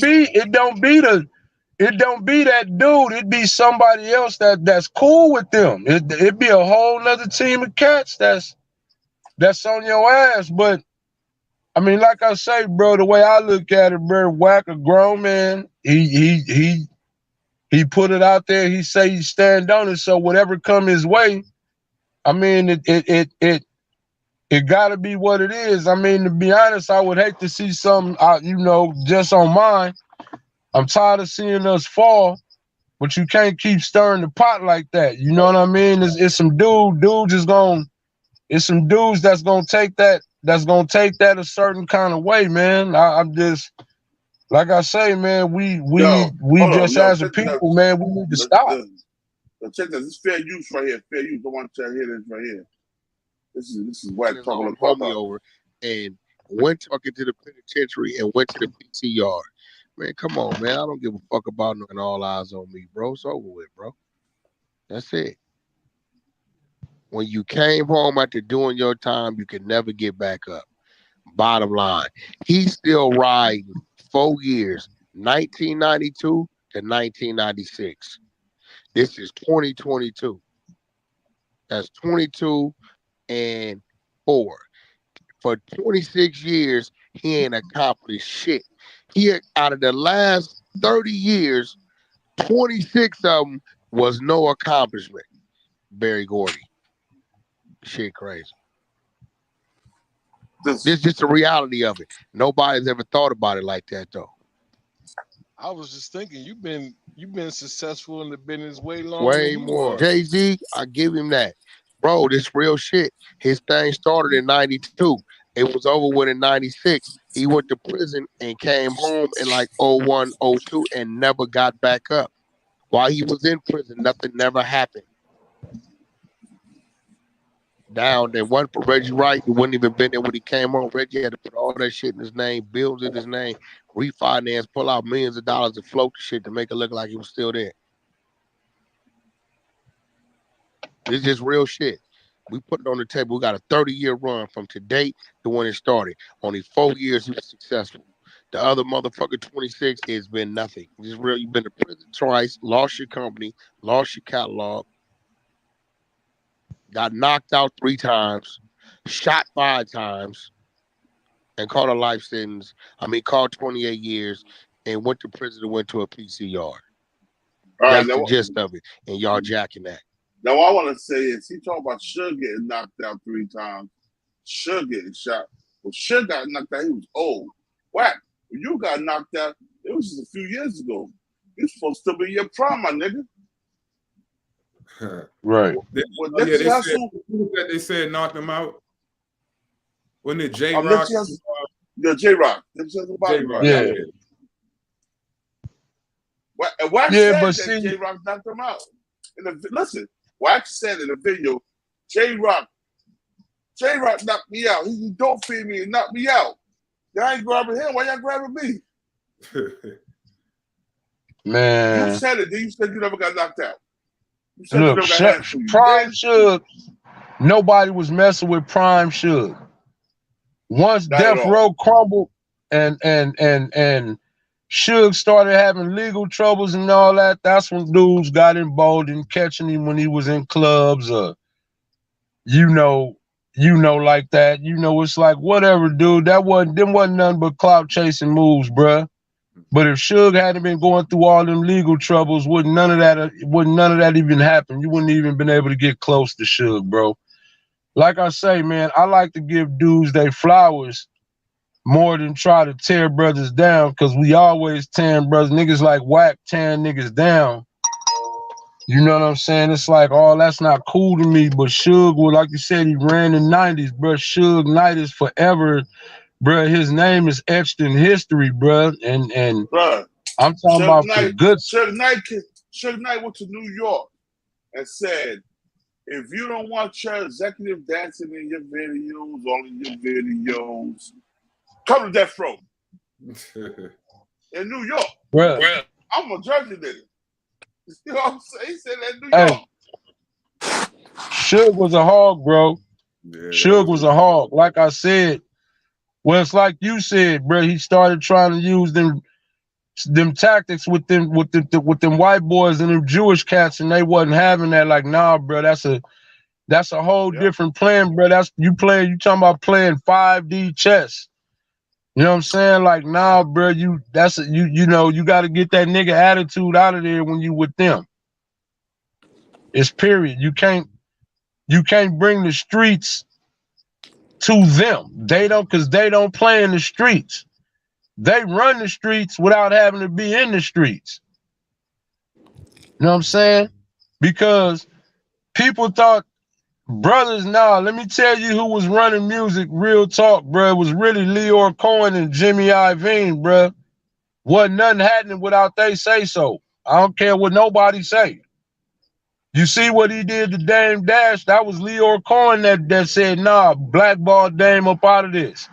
I feel like Master P one of the, man, smoothest niggas to put it to him, man, in that industry with that shit, man. P came in and the deal that he got, like, yeah, he put his game down in that rap industry for real.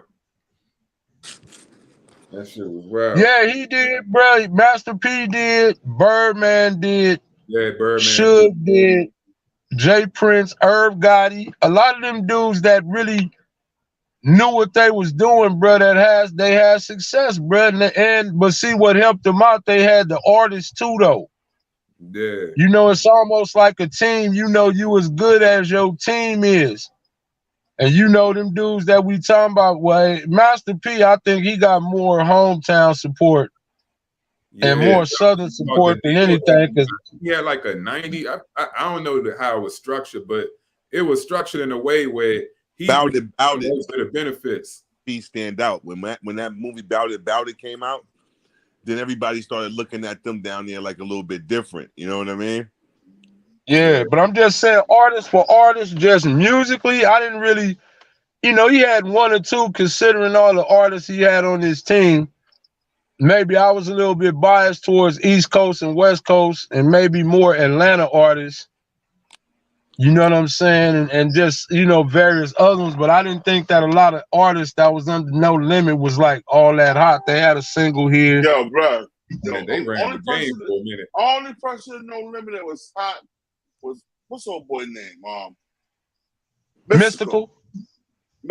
Right. What, Mystical? That's it? That's all y'all just Mystical? Man, let me see. Man, show salute. And Mia. He had Juvenile. Juvenile was Juvenile. Cash Money. Juvie was Cash Money though. Yeah. Cash Money. This dude named Fiend. I mean, but you got to down with the Southern feel in order to really get their roster. They had the streets for a minute. No, we ain't talking about the street. What I'm saying is, of course, he gonna have New Orleans. He gonna have all Louisiana and a lot of that South. But Texas, I'm just saying, a lot of Texas niggas, yeah. Yeah, but I'm just saying. I'm saying for me personally, I ain't speaking for like no coast or nothing. Yeah. I'm just saying I could put in some Mystical, bro. Everybody else, it might be a song here, a song there. I wasn't really. You know, like I said, I give Master P. Yeah, I give him his props for being a mogul and coming from where he came from and amassing that fortune. Did not he sign Snoop Dogg too? Listen, let's check this out though. Master P stepped on his business partner's neck. His best friend went to prison for protecting Master P. He didn't rap Master P because it was Master P gun on. He did 7 years in Texas over Master P. And Master P crossed that nigga. You know what I'm saying? Hey. Master P left his brother out there stinking. What about Manny? Nobody said. How about Manny Fresh? Manny Fresh, he was down with No Limit. Oh. I don't know. I mean, he was down with No, Cash Money. Cash Money. Cash Money. Manny Fresh. Manny Fresh, Juvenile, Wheezy, BG, Turk, all them dudes. Yeah, all them dudes was Cash Money. But Cash Money, artist for artist, had better artists than No Limit though. I agree. Way better. 100%. Way better. 100%. That's what I'm saying. We just talking about this. What I'm saying. I'm not mad at P for what he did, but I'm saying that when you start comparing art, like when you start comparing other, like, okay, No Limit was big in the 90s. And now, again, just my opinion, I could have a little bias, but No Limit wasn't nowhere close to Death Row or Bad Boy. That's just me. It wasn't. Okay. It wasn't. I mean, even Cash Money, when Cash Money, it's like they artists for artists, it just wasn't close, big dog. No, I mean, not artist for artist. He wasn't real. He was nowhere near Rockefeller or G Unit either. Right, that's what I'm saying. So we talking about what are we really talking about here? See, G Unit, all them other labels, they was able to go. I mean, you know, like they just had better product, bro. I don't really think that could be denied. Just overall, again, artist for artist, Cash Money to me really didn't have no whack artists. If nothing else, No Limit has Silk the Shocker. You could have him all day, every day. You know what I'm saying? I mean, you know what I'm saying? Of course, Death Row, Bad Boy, Rockefeller, all them, a lot of that speak for themselves, bro. Their catalogs is right there. I can't even disagree with none of that. I can't disagree with none of that. But I mean, you can't really downplay P though on that business. I'm not. That's what I'm saying. I give him his props for. Business is good. Yeah, but we not talking about. We talking about. I know the what you're saying now. about the artist, and I was trying to sit and think of something, but I mean, being unbiased, I can't. I tried to. I can't though. I'm just thinking about Mystical, Fiend, and me. That's what I really know. Okay, how many artists was on No Limit? Roughly. They had probably 100 people. Okay, out of all them 100, you can only come up with 3 people? Yeah. Snoop Dogg, Mystical, and me. That's it. But Snoop came late. We already know Snoop heyday was Death Row. That don't count. So maybe he really carried their label for real. Master P and Mystical. No, Steve Murder was the man one time too. I was. Yeah, but if you go to jail, look. If you like taking Biggie case, Big career was cut short tragically. If you not there, Pac, the only reason Pac name's still out here like that because he still got stuff we have not heard yet. He had that much music. So, you already know all that. Big had 2 albums. I mean, bro, C Murder, okay, when people, C Murder, now you in jail. You ain't your product. You're not putting no product out here. So, bro, if you put on the shelf, bro, do you really count? Bad Boy was putting artists out here. Death Row and Rockefeller and them, they was putting hit after hit after hit after hit after hit. Even Irv Gotti and them was putting hit after hit. G Unit, hit after hit after hit. That No Limit, they was releasing singles, but they wasn't hits. Shit. No, they had some hits. Nah, bro. You know what? I'm not gonna down no artist because I'm not no rapper, but I'm just saying, No Limit would No Limit would get played last out of everybody we was talking about. They had the make joint, man. What they had? Make them say was just like some party jam, nigga. I ain't playing that shit in my ride, nigga. It was still a hit song. Yeah, it was a hit song in the club. Look, it was like a club banger, nigga. You not look. If you was you going down the street, nigga, you in your Range Rover, nigga, and you want to bang something, you not finna bang, make them say, my nigga, come on. Hey, it's still a hit song. It don't matter. I didn't say it was. Okay, I'm not saying that it's not. No hits. No, I didn't say that. No, I didn't say that. What I'm saying, okay, look. Are you saying, would you say that No Limit had more hits than Murder Inc.? That's a new argument, and no, I wouldn't. Would you say No Limit had more hits than Death Row? Of course not. That's a new argument, and no, I wouldn't. Would you say they had more hits than Bad Boy? Those are all new arguments. I never said that. I'm asking. No, I'm not saying you did. I'm just asking questions. Because I love Bad Boy. Everyone you named outside of them, I'm going to go with them over No Limit because I can recall way more from them. Okay. Well, hold up. Let's would you say that they put out more hits than Flip Mode?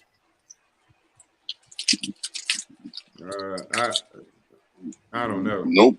I would have to do a little bit more research because I can't. Okay, really so what I'm saying is, big dog, if you got to think that hard, then the pickings is the pickings is slim in comparison to other labels.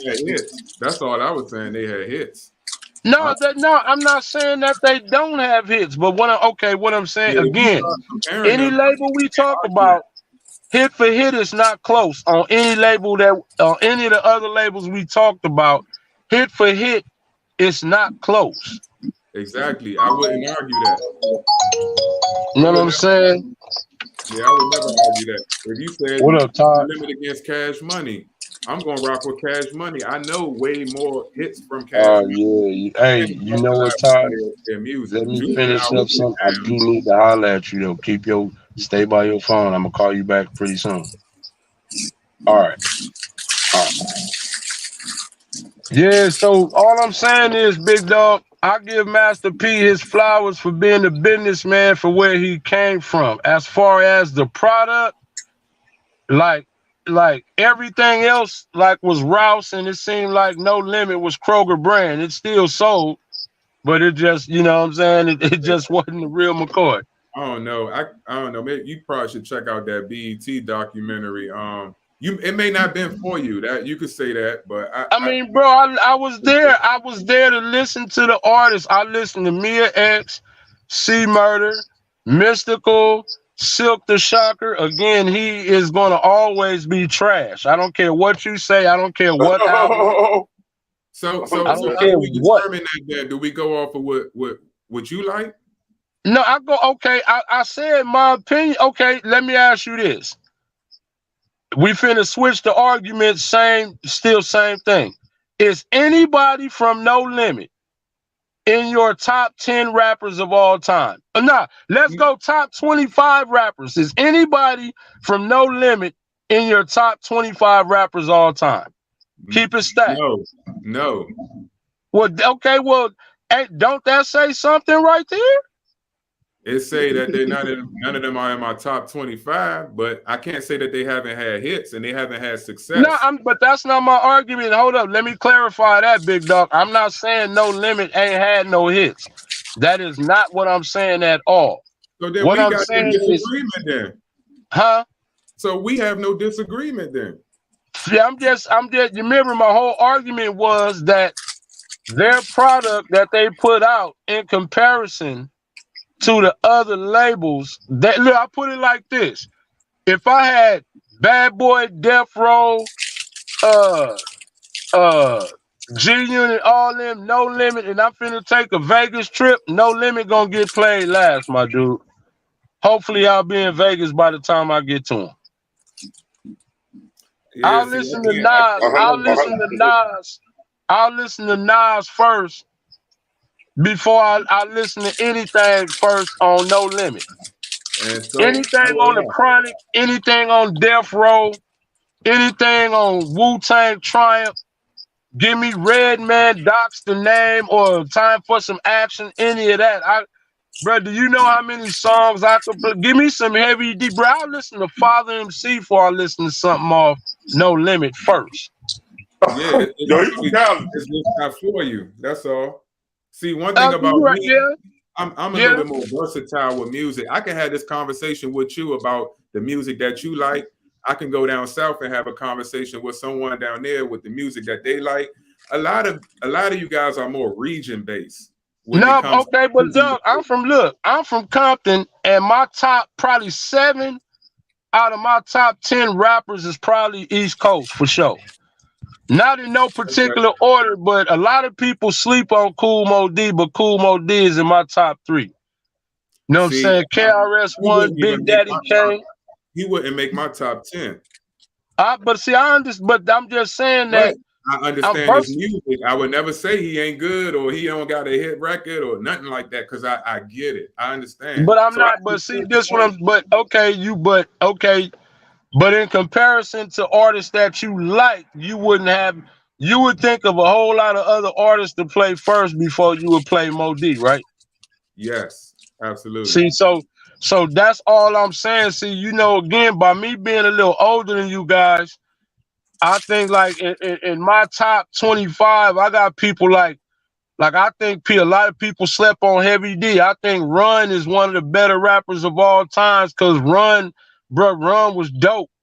You know, of course, Big Daddy Kane. I think Grand Poobah was dope or is dope. I think a lot of them dudes because it wasn't no internet and bad contracts. I think a lot of dudes who should have got flowers didn't because of that. So I think a lot more artists. Let me say something real quick.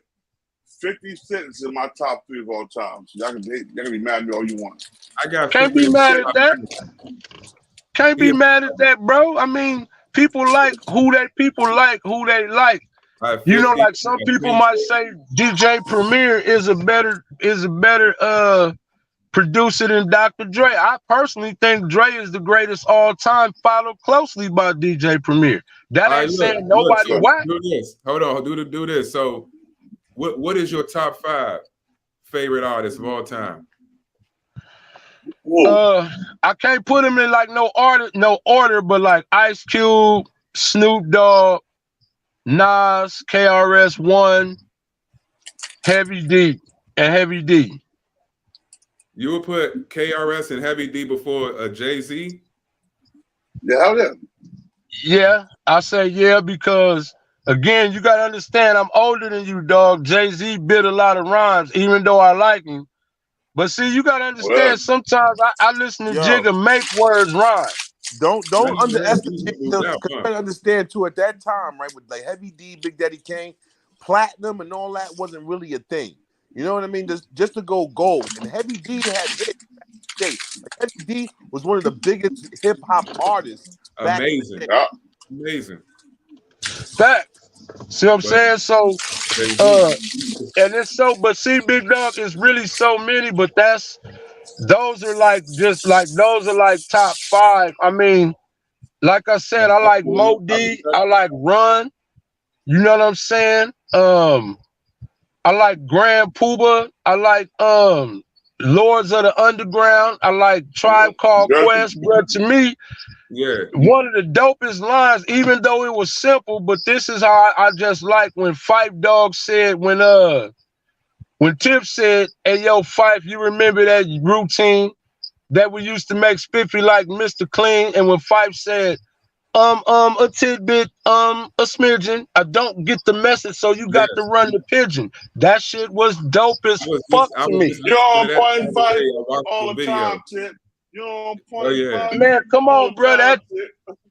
See, my aura's positive. I don't promote no junk. His flow, his rhymes was connecting all that, bro. See, I like all that. Hey, yo, delivery, right? You gotta. And Phife Dawg was nastier than the Cupid to me. Nobody said Phife Dawg was better than Cupid. Oh, that's a fact. Oh, that's a fact. That's a whole fact. That's a whole fact, bro. Look, Tip was just nice. His voice was nice, smooth. But to me, just as far as that lyrical, bro, that lyrical killer, Fight Dog had the lyrics. Busta Rhymes is in my top 10, bro. I think that Busta sick. Busta Rhymes, it's like, bro, that dude is off the charts, bro. I don't really see too many cats. His energy. Yeah, but I mean, but his lyrics too. Even when he did his feature on Annie Up, bro, when he went first, Busta Rhymes, y'all, MOP, y'all, bro, he flowed all that, bro. He Break Your Neck. When you listen to Break Your Neck, bro, he killed it. Hey, you know, when you listen to him on that song with Chris Brown. Busta Rhymes taught a lot of people how to really perform. His performance is a beast, man. When I seen him do that shit on stage, that fast rap, that every time I gotta get it and I gotta float. He did that. Yeah, bro. Come on, bro. Bro. See, I like that. I like the way. Look, yo, delivery. Oh, y'all don't forget about Chip. Oh, don't forget about Chip Fu from the Fu Snickers. Chip Fu. Oh yeah, but he didn't put out at least for me, because you gotta understand, I'm out here. He didn't put out a lot of product. What he put out, I like. But you gotta put out product, bro. It's like you gotta have enough product. For righteous teachers.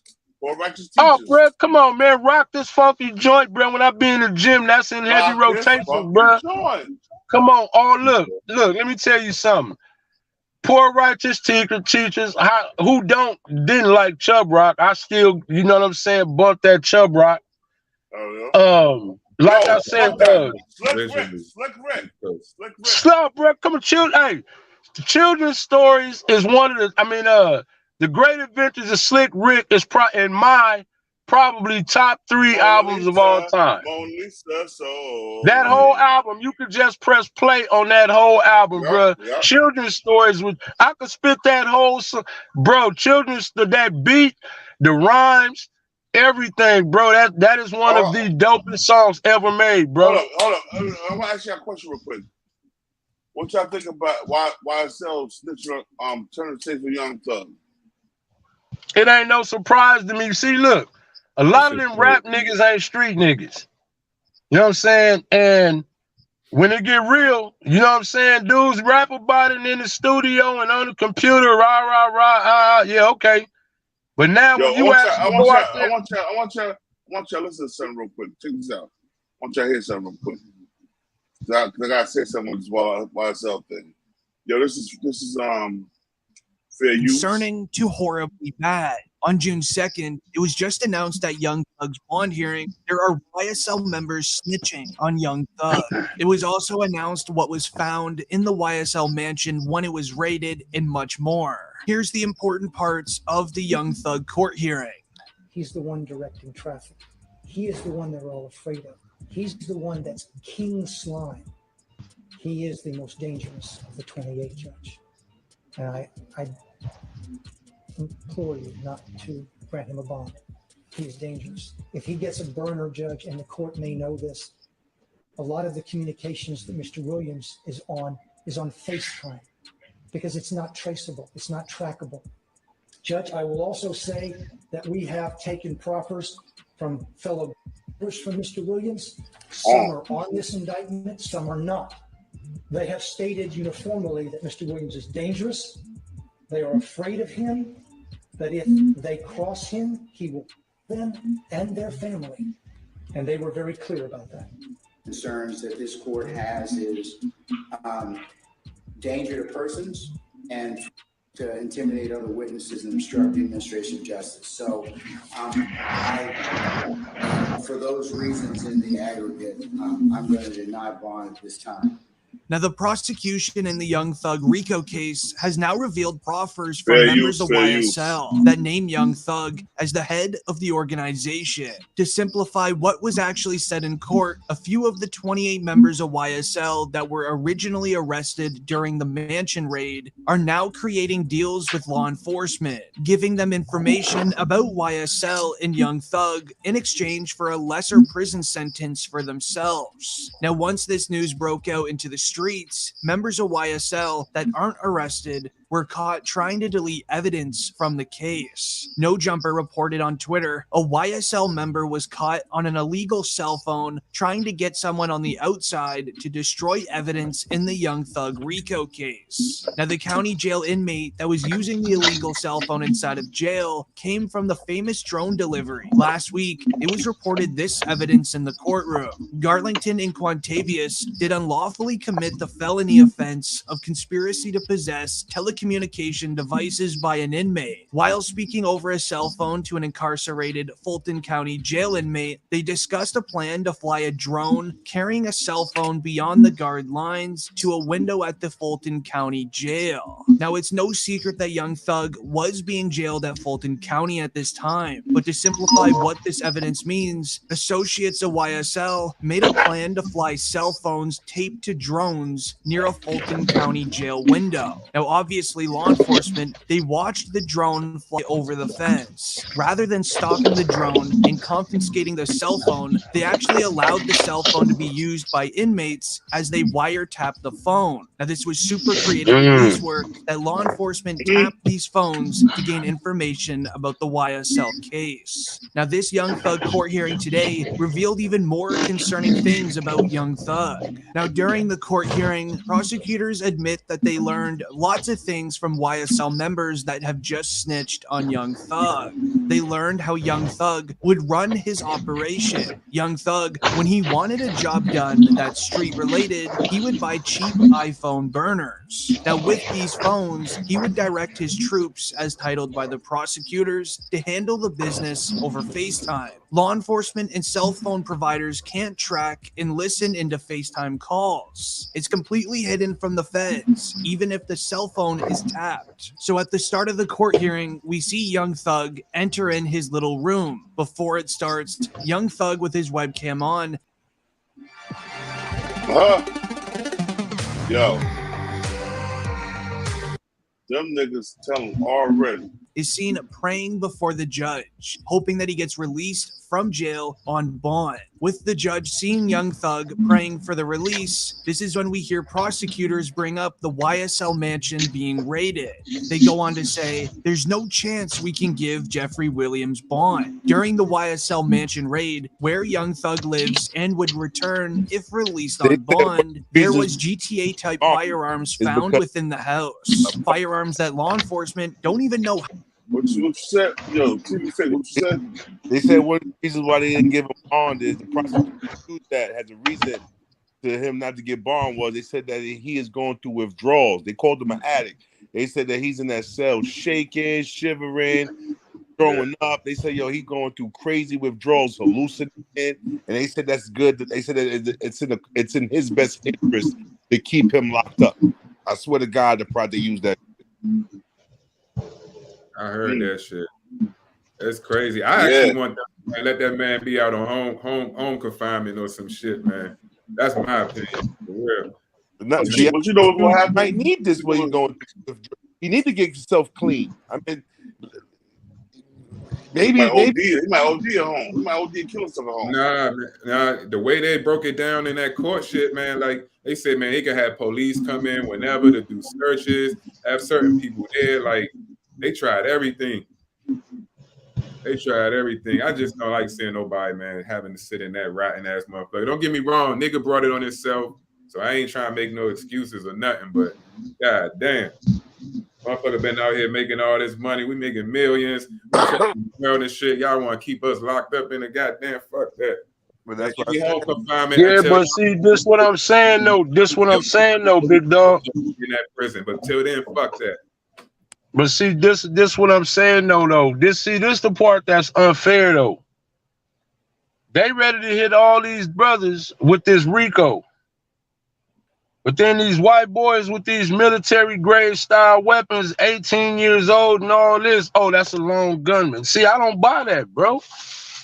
You know what I'm saying? It's like, bro, everybody wanna be so street that they don't even see the play being made. Just like they went after Young Thug. What's that dude from Philly? They used his lyrics against him too. ARL. Yeah. That's what I'm saying, bro. It's like, okay, why don't y'all niggas see what's going on out here? Oh boy, what's the white dude that be I think 1090 Jake, bro. A lot of these dudes be putting this stuff in their lyrics, and bro, they just scooping them up. Now here go the thing that killed me.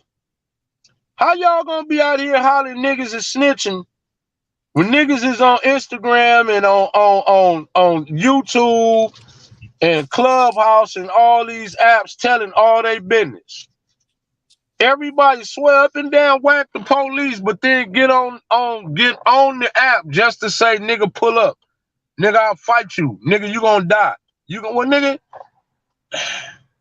Ain't y'all saying he the police, but then you get up there and you tell on yourself? And it's not even so much too about rap lyrics, right? So everybody thinking that, oh, they're gonna say this and that. The problem is that, right, when you talk about the shit that you actually do, it's no longer rap lyrics. Because again, the police already got probable cause. You just gave them the bullets for the fucking gun because you sat there and told them. Because the streets is already talking. You know what I mean? The streets is already talking. Most of the time, the police already know who to be looking for, but again, it's probable cause until you get some concrete evidence. Right. So there might be details about the crime that the police have not released or said anything about. But now your dumbass done wrote about it in the song. Right. Yeah, that became the norm. I agree with you on that shit. That's become the norm now in the culture, especially with the youngest. Like they just kind of senseless, man. They don't really think that far into it. They just be acting. Niggas, yo, bro, they no kind of senseless, bro. They senseless, bro. Our rappers, that's what I said. Talking about shooting. Nas, Jay-Z done talked about all types of shootings. They ain't never went down because the shit that they was talking about was even some shit they heard about, some shit they was around. It was nothing that had to do with what they did, if they even did any. But these guys are actually like talking about what the fuck is going on. Like the F-bombs, the F-bombs, the F-bombs. Oh, my bad, yeah, but they're actually talking about real crime that already you've been somehow. Bro, going too hard on hip hop culture. Why? Man, I don't know, man. The hip hop. No, they are. That's a fact. Now look, not the culture. Yo, that started in Chicago, and everybody is trying to do it now. But listen what I'm saying though. Listen what I'm saying. The hip hop police ain't nothing new. You remember 20 years ago, 30 years ago, they said that they kept dossiers of every rapper, everybody who they hung around. So it ain't nothing new. But don't they got what I'm saying is, within the last, okay, you remember Tupac and Biggie was like some phenom. Big L, that was like it was almost like, what? Now, today, these little young rappers is getting smoked, bro. Like, it is just normal. Over the last 2 years, you need both your hands and your feet to count how many rappers done been murked, bro. Man, see, you to can't me, count on your hands and feet. You gotta have everybody's hands and feet put together. Right. So to me, it's something else more sinister going on with the hip hop culture. You got a lot of little young rich Thundercats that got a lot of power, man. Like I said, when you got a heterosexual black man that got a lot of money that can't be censored or controlled, bro, you gotta understand, you gotta go. See, to me, that's why I think Kevin Samuels, that they did Kevin Samuels like that, bro. He had the ears of the masses, not just the masses. He had black men. He had a lot of black men on code, bro. Hold on. Yo, hold on. He had more black women loving him than black women hating him. You see what I'm saying? So, bro, when you a powerful dude like that, and you can't be controlled, you gotta go. Really, really look at it. You see, Malcolm had to go. Martin Luther King had to go. Medgar Evers had to go. You know what I'm saying? To me, I seen a video a long time ago that said that it wasn't just Muhammad Ali who had Parkinson's. It was another trainer came down with Parkinson's too. So it was rumored that they gave it to him because after he stopped boxing, he was gonna be a teacher, and they couldn't have that. You remember America hated Muhammad Ali. Then when he died, oh, he was the greatest. Shut up. Y'all hated that man when he was alive. Y'all couldn't stand him. Yeah. America likes dudes like Billy Porter and Tyler Perry. They like dudes like that. And y'all know why. They like Terry Crews. Terry Crews, big old nigga, got all them muscles, but sitting up talking about somebody grabbed his balls. Nigga, you made yourself look like a big old fairy. Yeah. They like dudes like that. They don't like masculine, heterosexual, black men with power and money. Why you think Suge had to go? Suge fit that bill. Very powerful black man. He was out there. Yo, what's that nigga? You know what I'm saying? This nigga that was Eazy-E's the white dude. They said that Suge threatened that nigga. That nigga Jerry called. Heller. Yeah. Yo, bruh. That nigga, he was the first nigga that put the feds on Suge. You know what I'm saying? So this what I'm saying, bro. This ain't nothing new, but it's just that now, at first, dudes just used to rap about it. Ice Cube probably ain't never even got a parking ticket, but he was rapping like he was, you know what I'm saying, body with it. These dudes now is rapping about it, but they want to go do it. Yeah. Lil Wayne. That's the difference. Some people think Lil Wayne is the greatest rapper of all time.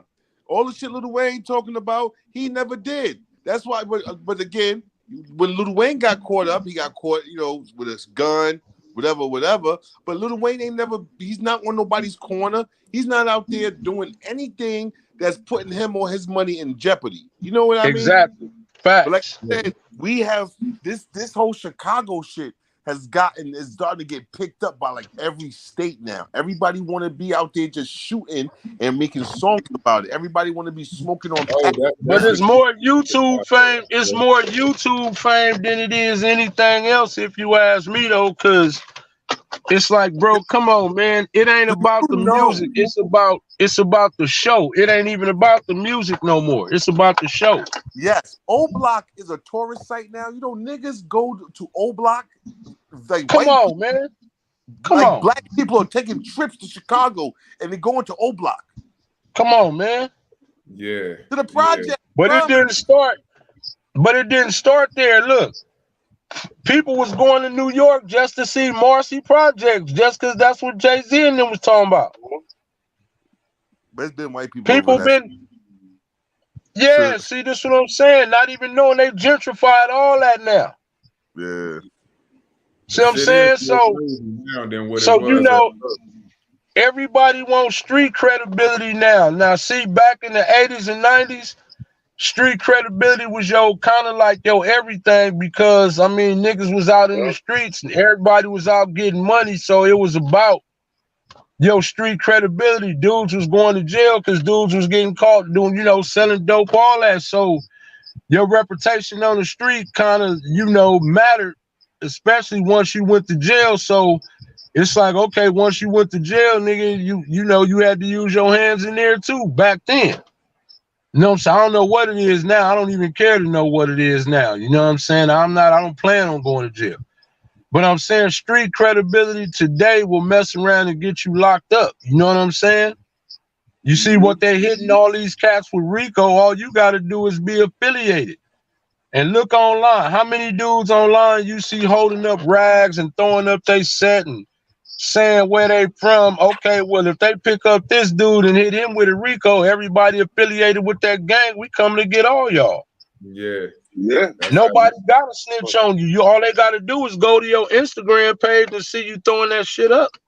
Yeah, so as far as the snitching shit, yeah, I mean, that's definitely expected when you do, like you said, with that RICO. So I knew it was a matter of time when they came and got Thug and all of them connected to that YSL shit.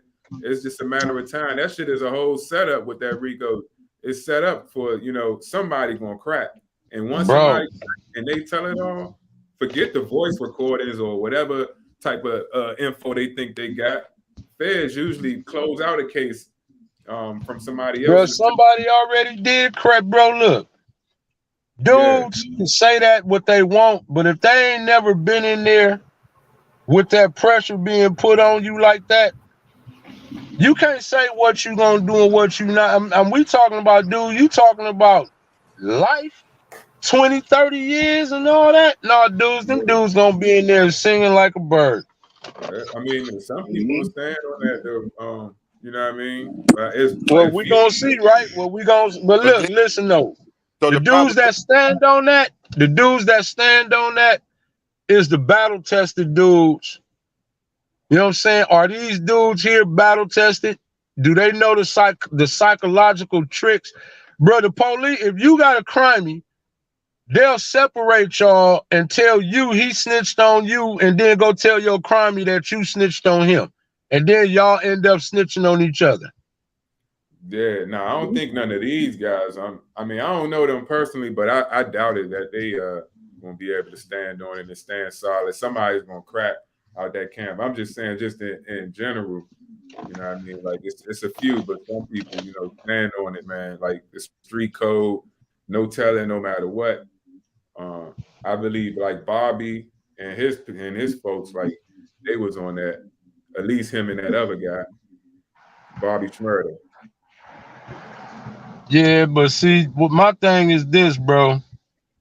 Every time dudes get money, they want to be known as a killer instead of a businessman or a rapper. Or you can't just be an entertainer. You got to be a killer now. You got to be from here. You got to be from there. You got to be, you know, GD. You got to be Vice Lord. You got to be a Blood. You got to be a Crip. You can't just be an artist.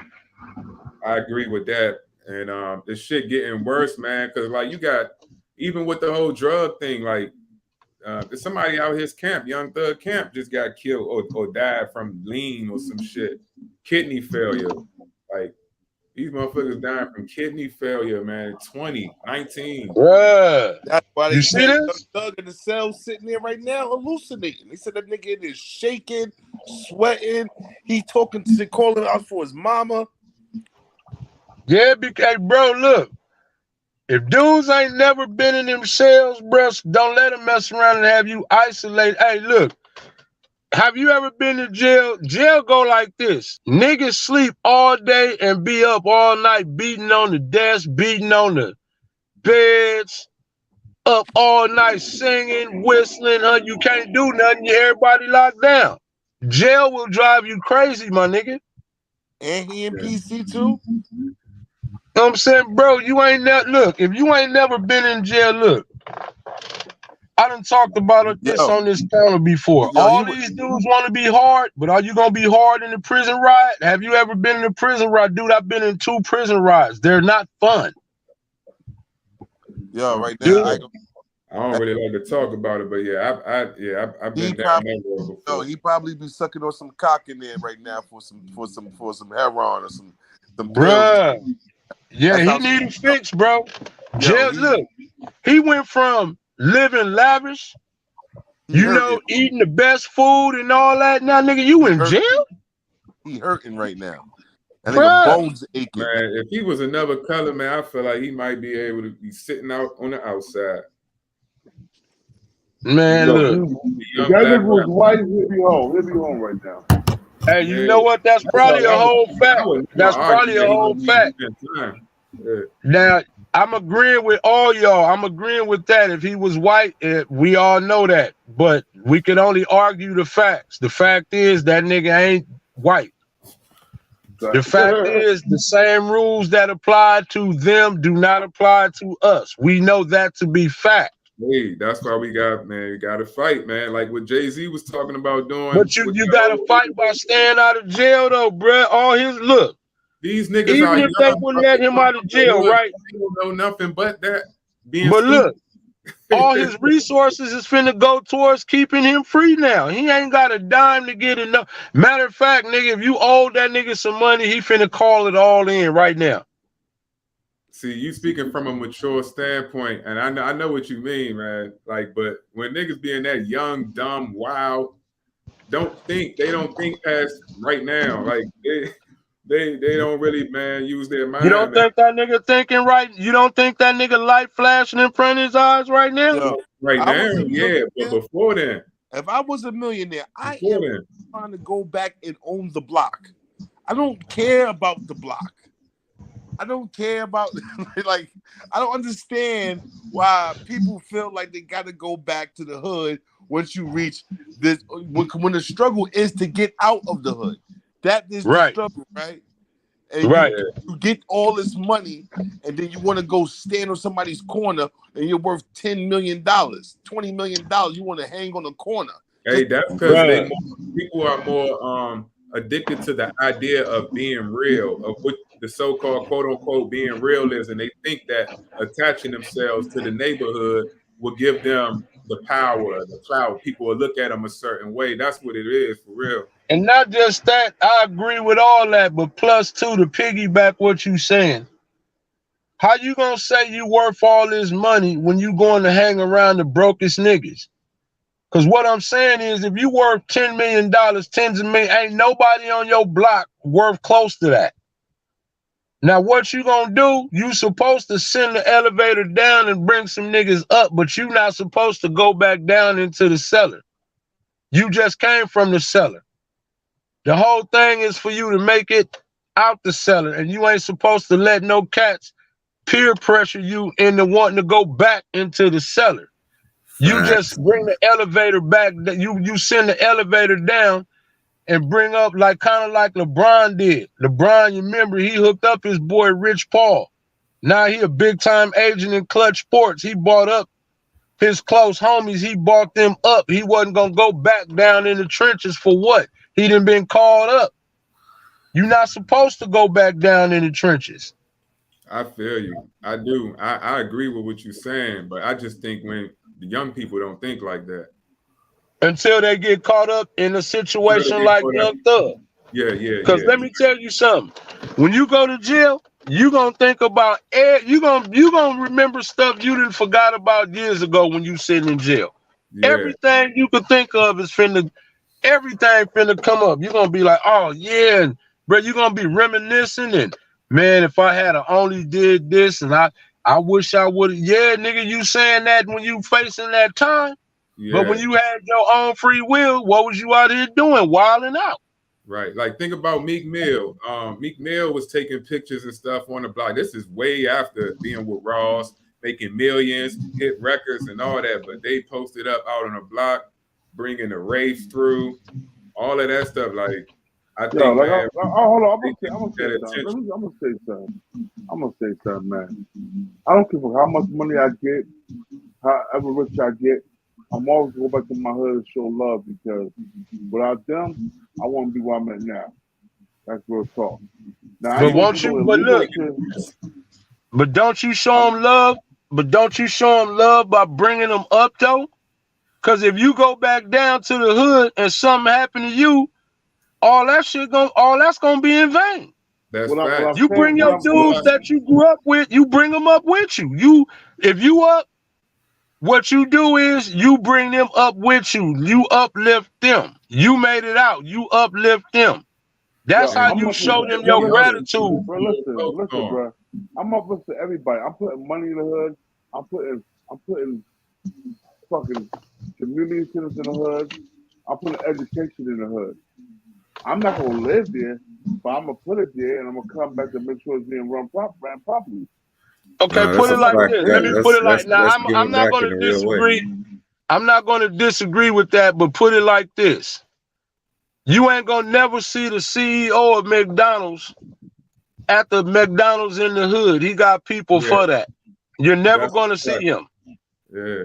I can't. So all I'm saying is once you make it, like let's say you make it to you up there, you in the stratosphere now. You got people on your payroll that's supposed to oversee all that because you don't, because just like, look, you got dudes hating on you for running your platform the way you do. So if you got money like that, dude, you really gonna have haters. You're gonna have just as many haters as you have people that love you. So you gotta have your people to be able to handle certain business for you while you up there doing the big money deals. Probably one of the biggest things you could do is to keep yourself out of harm's way and you keep feeding game. We ain't talking about just money. We talking about your resources, your game, your connections, your all that, bro. So you got to be protected at all time. All it take, well, you see, like with Nipsey was surrounded by niggas who supposedly loved him, and he still got gunned down. Yeah, that's a good point. Yeah. Niggas that was with, matter of fact, niggas that was with Nipsey got hit. So everybody who Nipsey was funding, everybody who was connected to that Nipsey, now they got to find other ways to eat now because he was keeping it too real. You know what I'm saying? So I feel what you saying, but when you got niggas that's not on your level, they would rather kill you. What he say? What Pope say? People rather see you die than see you fly. You know what I'm saying? Now Nip dead and old boy ain't even went to court yet. He just not finna start going to court. They say he might beat that case too. Exactly. So if he beat the case, okay, Nip just gone. Wow. See what I'm saying? So that's what happens when you keep it too real, my dude. Once you see them, like, look, we said something about white boys. White boys be handling business from on a golf course. They be on their cell phone from a golf course. Yep. You know what I'm saying? At the Torrey Pines or somewhere like that. Hey, what's happening over there? Woo, woo, woo. Okay, look, man, what you think I pay you for, man? Go get it done. Go handle that. You don't need to be hands-on. Yep. You know what I'm saying? All you got to do is be the brain. You the brain. If you the brains of the outfit, you stay protected. You the absolute last resort. You supposed to have a whole bunch of lines of defense that keep you insulated to handle anything in the hood. If you want to put money in the hood, you bring up one of your boys, teach him that financial game, all that, and you put him on that. And then all you do is oversee the numbers. You know what I'm saying? You don't need to be there. Like LeBron doing. Yeah, you don't need to put yourself in harm's way. LeBron, for just as many people as love LeBron. Yeah. You know what I'm saying? For organized crime only. Right. Exactly. Right. So you got to understand, keeping it real for us. How many rappers, again, we ain't even got to go back that far. We can just go back 2 years. How many rappers were too accessible? Like, you can't just walk up on Snoop. You can't just walk up on Ice Cube. You know what I'm saying? You can't just walk up on them kind of dudes. They be out the way. These new rappers right now, like when even though he a battle rapper, but like when Hitman Holler went down there to Hawkins House of Burgers and they robbed that nigga. Yeah. You're not supposed to put yourself in harm's way, nigga. You went to the projects in any city, that is the lowest income part of the city. And you gonna go on there with $10,000 Rolexes and $50,000 and $100,000 chains and you flashing money. What you think they finna do, nigga? You right there in front of the niggas and gardens. You pulled up in a $500,000 car. Come on, man. What did you think them dudes was gonna? What you thought? Cause you was a blood, they wasn't gonna rob you, nigga? He's hungry. Come on, and you went to the poorest part of the city. Now, see, you didn't go up there in Brentwood where your chain and your watch don't mean nothing. See, you went down there where where niggas is starving at. You didn't go up there where them white boys got on a $200,000 watch. You don't want to go up there when them white boys got $1 million car. Cause see, now your car, your rental, or your lease gonna look like nothing. They got stunned around people. That's a fact. That's a proven fact. Yeah. Come on, see, so if you gonna go around the people that's starving, well, bro, that's your bad. You shouldn't even win bro. You should have went and rented you a Dodge Caravan or something if you needed some damn Hawkins House of Burgers that bad, nigga. Before you go get robbed, what you was gonna say? Yeah, nigga, I was in the hood. Yeah, you went down there and got robbed, nigga. Like, you don't get brownie points for that, nigga. Don't go for that beautiful car in the motherfucking hood. Come on, bro. You don't. What I'm saying is, bro, at some point in time, when you try to keep it real, bro, keeping it real will mess around and end up in your death. What I'm saying is, for me, I'm not going out there to flash out with jewelry and all that shit. I'm not going to flash stuff. I'm going out there to show my community I still care, and I'm getting the fuck out of there. I'm not living there. But look, you know what though? Guess what? It might be a nigga might be like, man, F that nigga. Like, your success sometimes fuels other cats' hate. I done seen dudes on here hating on you.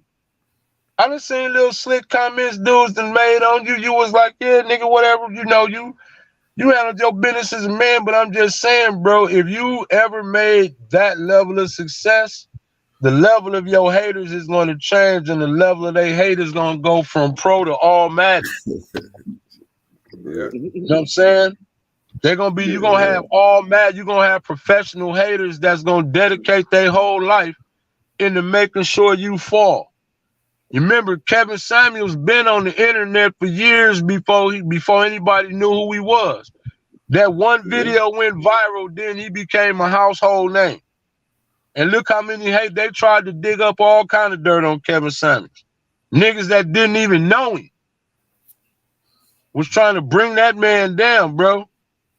So this what I'm saying, man. When you achieve a certain amount of success, I bet you if you ask any rich dude how many haters he got, he'll tell you, bro, he can't even count them.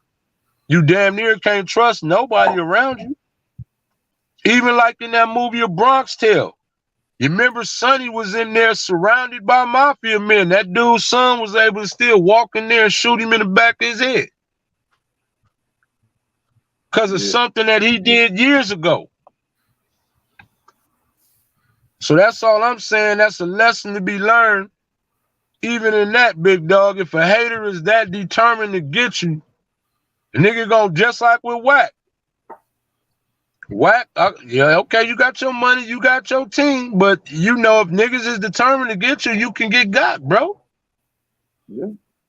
Yeah. You got some dudes who go kamikaze to get you, bro. Those are the only niggas took it. Everybody else out there in the streets fucked up. The only niggas that's showing no fucking thousands and millions of dollars in jewelry is these rappers. So now, like you said, niggas is ready. Fuck that. Niggas is going to rob a spree. Niggas trying to rob everything. Everything, bro. That's what I'm saying. So this what I'm saying, bro. And look, and we paying the price, dude. Dudes is out here getting killed.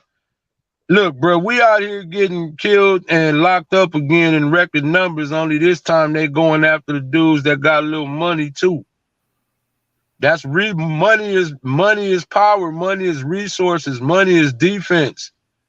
Like I said, for all them dudes Young Thug had up under his wing, now all that's gotta go towards legal fees now, private investigators, and you gotta pay this dude a little something, pay that dude a little something.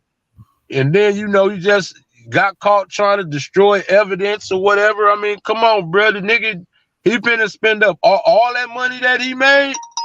A lawyer finna get that, bro. A team of lawyers finna get all that right now, bro. All that money.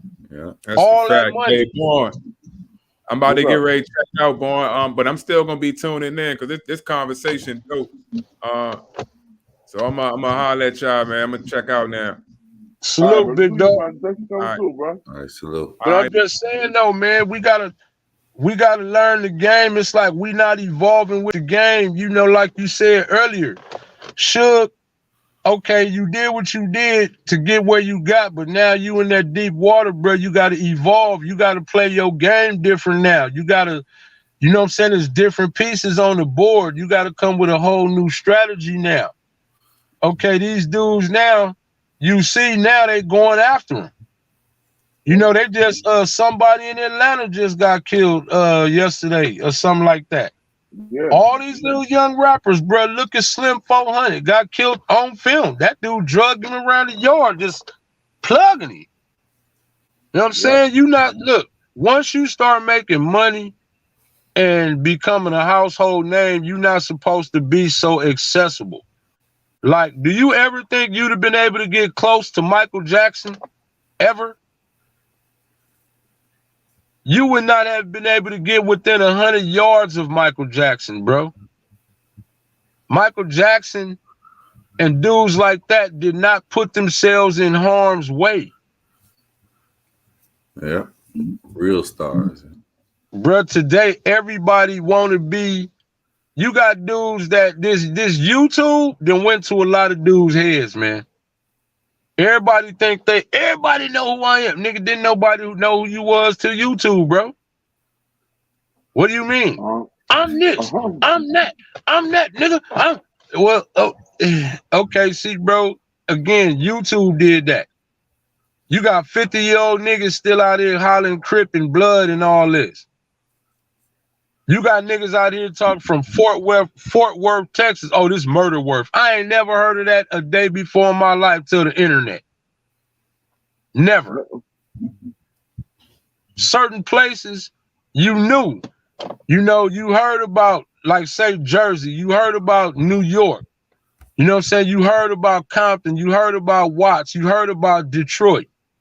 You heard about Miami. You heard about that growing up. I ain't never heard of no murder worth. That's something that's new to the internet. You know what I'm saying?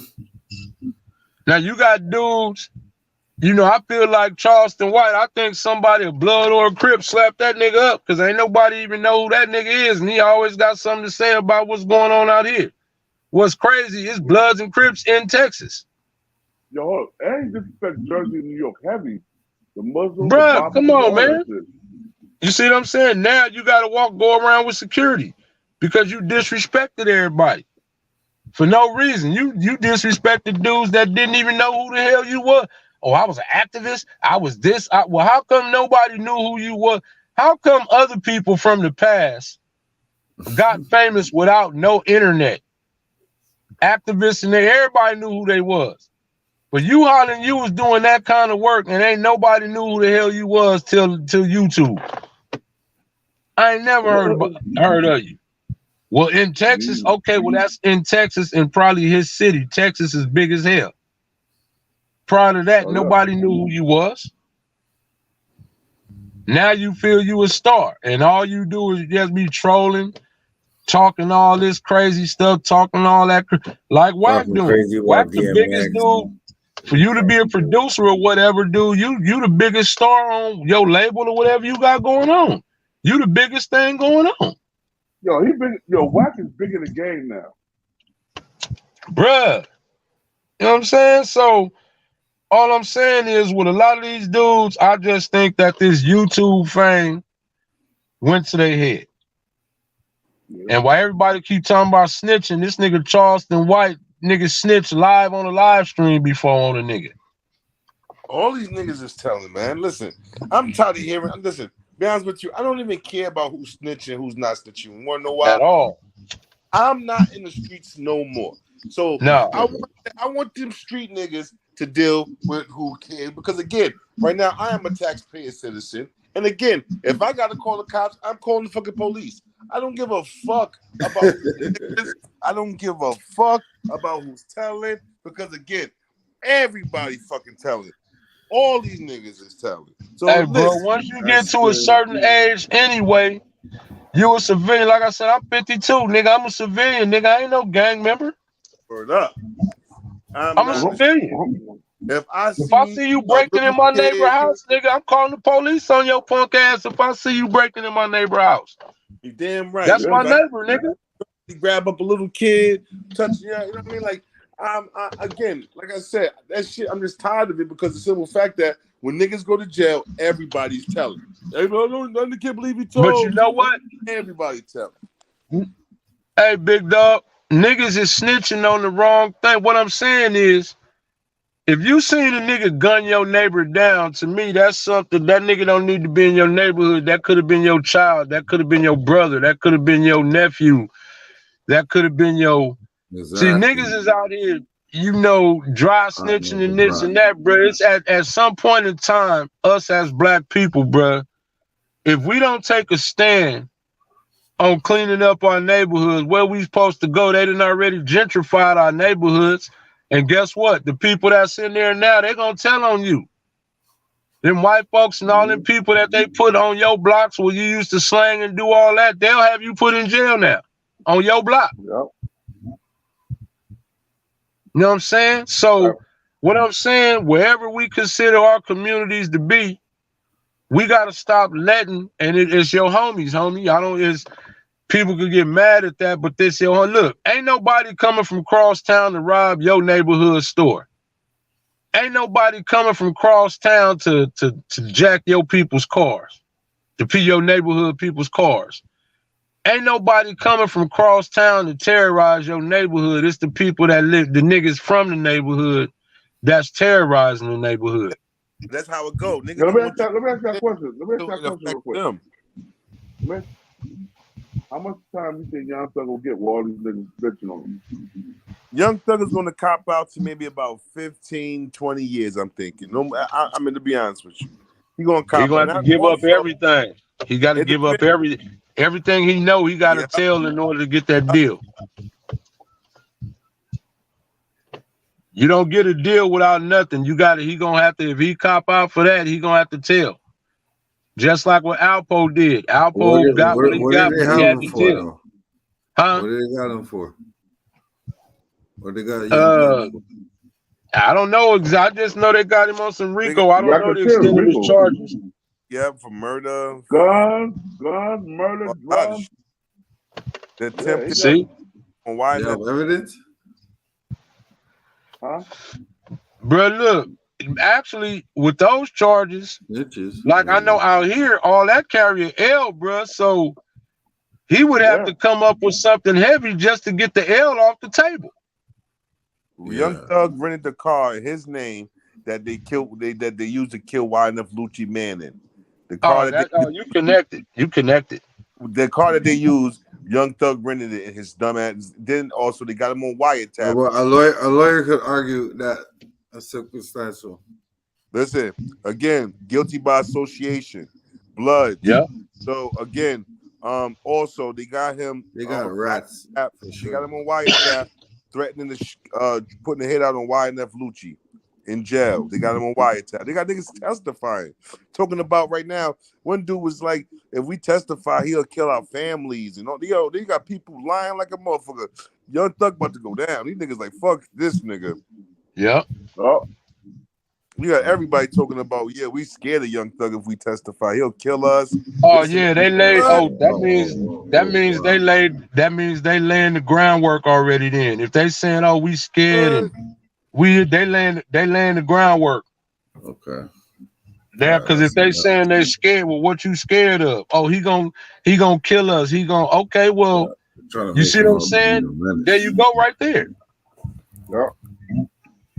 That's the start. And again, if they talking about murder and all that, bro, all that, look, murder murder. Like 50 murders. Okay, one murder by itself carry an L. So if you talking about 50 murder, that'll make you a serial killer, nigga. That's like death penalty. Bro, if they could tie you to 50 murders, nigga, they gonna have the electric chair, nigga, on the table, nigga. You'll be lucky to get life. Only good thing is with that, he's fighting state. He's federal. He's fighting state. Bro, you said 50 murders? 50? He's fighting. How is that not federal? I don't get it, man. That's crazy shit. Bro, that's a serial killer, bro. That you are automatically getting. There's no reason. You're a serial killer, bro. That's a serial killer. After 3 murders, a serial killer. That's a straight serial killer, nigga. If they tie you to 50 murders, nigga, come on. 3 murders, a serial killer, bro. Bruh. That's what I'm saying. That dude, look, he'll be lucky to get an L, bruh. Real talk. He'll be lucky to get an L, because if they say, nigga, the death penalty on the table, a L is a deal. 50 murders, nigga? Oh, no, that's washed, bro. They're going to wash him up. If niggas get to snitching, they're going to wash him up. He's done. Niggas already snitching, bro. He done, bro. I don't see him getting out of that. I don't see him getting out of that. Yeah, it's pretty much done. Remember, it's just like with Mike Vick. You remember them dudes had already snitched on him. So when they said, "Well, nigga, you got something to tell us," he said, "Nah, just give me whatever time." Everybody already told on him. Yeah. So Look if at everybody already tell went on him, up the river. yeah, I don't see. I didn't know all that, but I don't see him getting out of that. Yeah. And the feds probably didn't take it because the state could prosecute murders too. You know what I'm saying? Yeah. The state could prosecute you all the same thing. And out here, even if you get prosecuted by the state, you still looking to do, you're gonna do 80% of your time. So if you get caught doing something and you do 10, you got 10 years, you doing 8. You doing 8 for sure. You doing 80% of your time. It ain't no more that halftime shit. You pulling 80%. Nah, they give him like 5 years. 5 years where? Yeah, where? He's doing 5 years. Go cop out. Nah, bro. What he go? Okay, but look, listen what I'm saying. If everybody snitch on him, what is he gonna cop out to? They snitched on you already. Yo, his criminal background is fucked up, but he's gonna jail for a lot. Yeah, but sometimes snitches, you know, they can found what do you call that? Lying and shit. Yo, Matt Miller, where you from? Canada, right? Yeah. It's different out here, bro. Yeah, but Mac Mizzle though, what I'm saying is, look, if the nigga snitching on him was in his organization, if they like the niggas that was stupid enough to take a car that he rented in his name and go murk somebody, if they get to telling, bro, they're gonna think those are credible witnesses, bro. Them dudes is gonna go into witness protection, bro. Yeah. For real, man. Okay. Them dudes is gonna. If you gotta understand, if you was in like pretty much in the inner circle, you could be lying like hell. They're gonna use you as a credible. They're gonna say you credible. Yeah. So this what I'm saying, bro. When everybody rapping about that life, okay, well, now it then got real. No, they got wiretaps and all that. They got some more evidence for sure. It ain't just the rats. No, bro, look, they got that nigga did the stupidest thing that he could possibly. This nigga making all that money. Now look at where he at. Yeah. Look at where that nigga at. That shit is crazy. He's finished right now, bro. And you got a lot of people depending on him too, probably. Yeah. Everybody. Once you look, when you making money like that, you got a team of people around. We ain't even talking about just your family. Yeah. You know what I'm saying? But we just talking about everybody that's associated with you as an artist, not just any other business ventures that you have. See, that's the problem with artists. It's like, okay, bruh, why are y'all niggas going to jail and y'all done achieve the level of fame that y'all done achieve now? Like, you can go all the way back in the day when Steady B and them was rapping. Steady B was dope. Nigga got caught up in a bank robbery. Right. So a lot of people never get Steady B. Stringer big robberies in Philly. See what I'm saying? That's what I'm saying, bro. It's like, but bro, you a dope rapper. What are you out here doing, bro? Scott LaRock got murked. Right, Scott LaRock got murked before he could blow up. BDP was finna blow up right after what they was there, because right after Criminal Minded, he got killed. He got murked because D Nice slept somebody's wife. Oh, what? Oh, what? Yeah. Oh, I never knew that. Why did Scholar Rock get murked then? Because Scholar Rock was trying to be a peacemaker and break it up, and they got killed. Damn. Yeah. What? Yeah. No, I didn't know that, bro. But see, but I'm just saying, you can go like, you know, back pretty far to see a lot of dudes that fucked up their rap career. Right. Pac damn near fucked his shit off. Or messed his off. Big L. Yeah, bro. Yeah, but see, that's what I'm saying. His story, that was a really sad story, bro. But you know, it seemed like he kind of got himself into that little jam. You know what I'm saying? Yeah, right. You know, like, not, you know, I feel sorry for the brother, but it seemed like he opened his mouth to the wrong people about the wrong thing. And it seemed like it cost him, at least from what I've seen. That's big thing here. I see the same thing. You know what I'm saying? But y'all, hold up, y'all. Check this out. Y'all, appreciate everybody for coming on the show, man. I just got off work like 2.5 hours ago, 3 hours ago. I gotta get some rest. We're gonna do it tomorrow. Oh yeah, for sure, big dog. Word Good up, looking. I gotta go to work myself. Well, let me put my bro up here. Let me put my bro shit up here real quick, man. Yeah, You know yeah. what I'm saying, my bro, my little bro, Chris Style, Btbtv. Hold on, what's up, y'all? Yeah.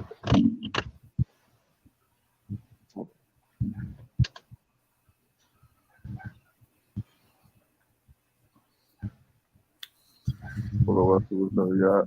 Yeah, they're gonna fuck around and give Gunna like 5 years to 8 years. Man, all of them niggas doing time, bro. Nah, them niggas, too many murders, bro. Right. Yo, Born. Show them how we do this, man. Btbtv. We bully the bullies. No run, no retreat. My own girl. Salute, fella. Btb TV. Yeah. One more time for y'all in the back. Y'all slow ninjas. Rah. Yo, John Gotti flow, rap Pablo, Escobar status, rap game Corleone. I can show you how you lay back and watch your pockets grow. Stay away from devious women, end up like Papa Smoke. Y'all wake up every day twitching, like yo, I gotta post. I wake up everyday mission, it's $1 million notes, dominoes, bodies drop, rot stink like hollow toast. Broadway, man, if you know, then you know. I came for everything they said I couldn't have, got that and then some, and then some. My ones on overload, say y'all overdose. Your rappers in the tight squeeze and that clutch like Cobra rope. The okie doke, we don't go for that. All she wrote, another tale from the street, death and horror flow. The projects like a ghost try and haunt your soul. Another tale from the street, homicide the folks who want to play to them guns scream. Adios. Another tale from the street, black mafia. So Don Corleone mixed with Al Capone. Another tale from the street, like an opera show. These kids be acting to their life movie, curtain closed. Nowadays, the foes will plot you wearing Malcolm X hats, 666, the devil on his shoulder, won the death match. Reminiscing when more street ninjas was off the hook, chasing D's above the block, trying to run and get the force, blood on pavement. He's 12 years old, then he's tough to play with. He don't go to playgrounds, that's his fiends who want their veins thick. We can't miss. We can hit the target with our hands behind our back, our eyes closed and half brainless. Don't play with us. Another tale from the street, death horror flow. The projects like a ghost try and haunt your soul. Another tale from the street, homicide the folk who want to play to them guns scream adios. Another tale from the street, black mafia. So Don Corleone mixed with Al Capone. Another tale from the street, like an opera show. These all right, man, I'm gonna catch up with you tomorrow, man. You already know. All right, bro. Yeah. No Btbtv. The movement. It's the movement, man. Yo, Born. Yo, Born, let's get him. Let's get him. Kaz, we up in here. Peace to the 5% the guys enough. Salaam alaikum, alhamdulillah, rahman to Allah, or true Muslim brothers and sisters out there. This is the King of New Jersey. This is Btbtv. We bullying the bullies. No ain't no blood or quit. We doing our own thing. Btbtv that started his own game. Like, nigga, what?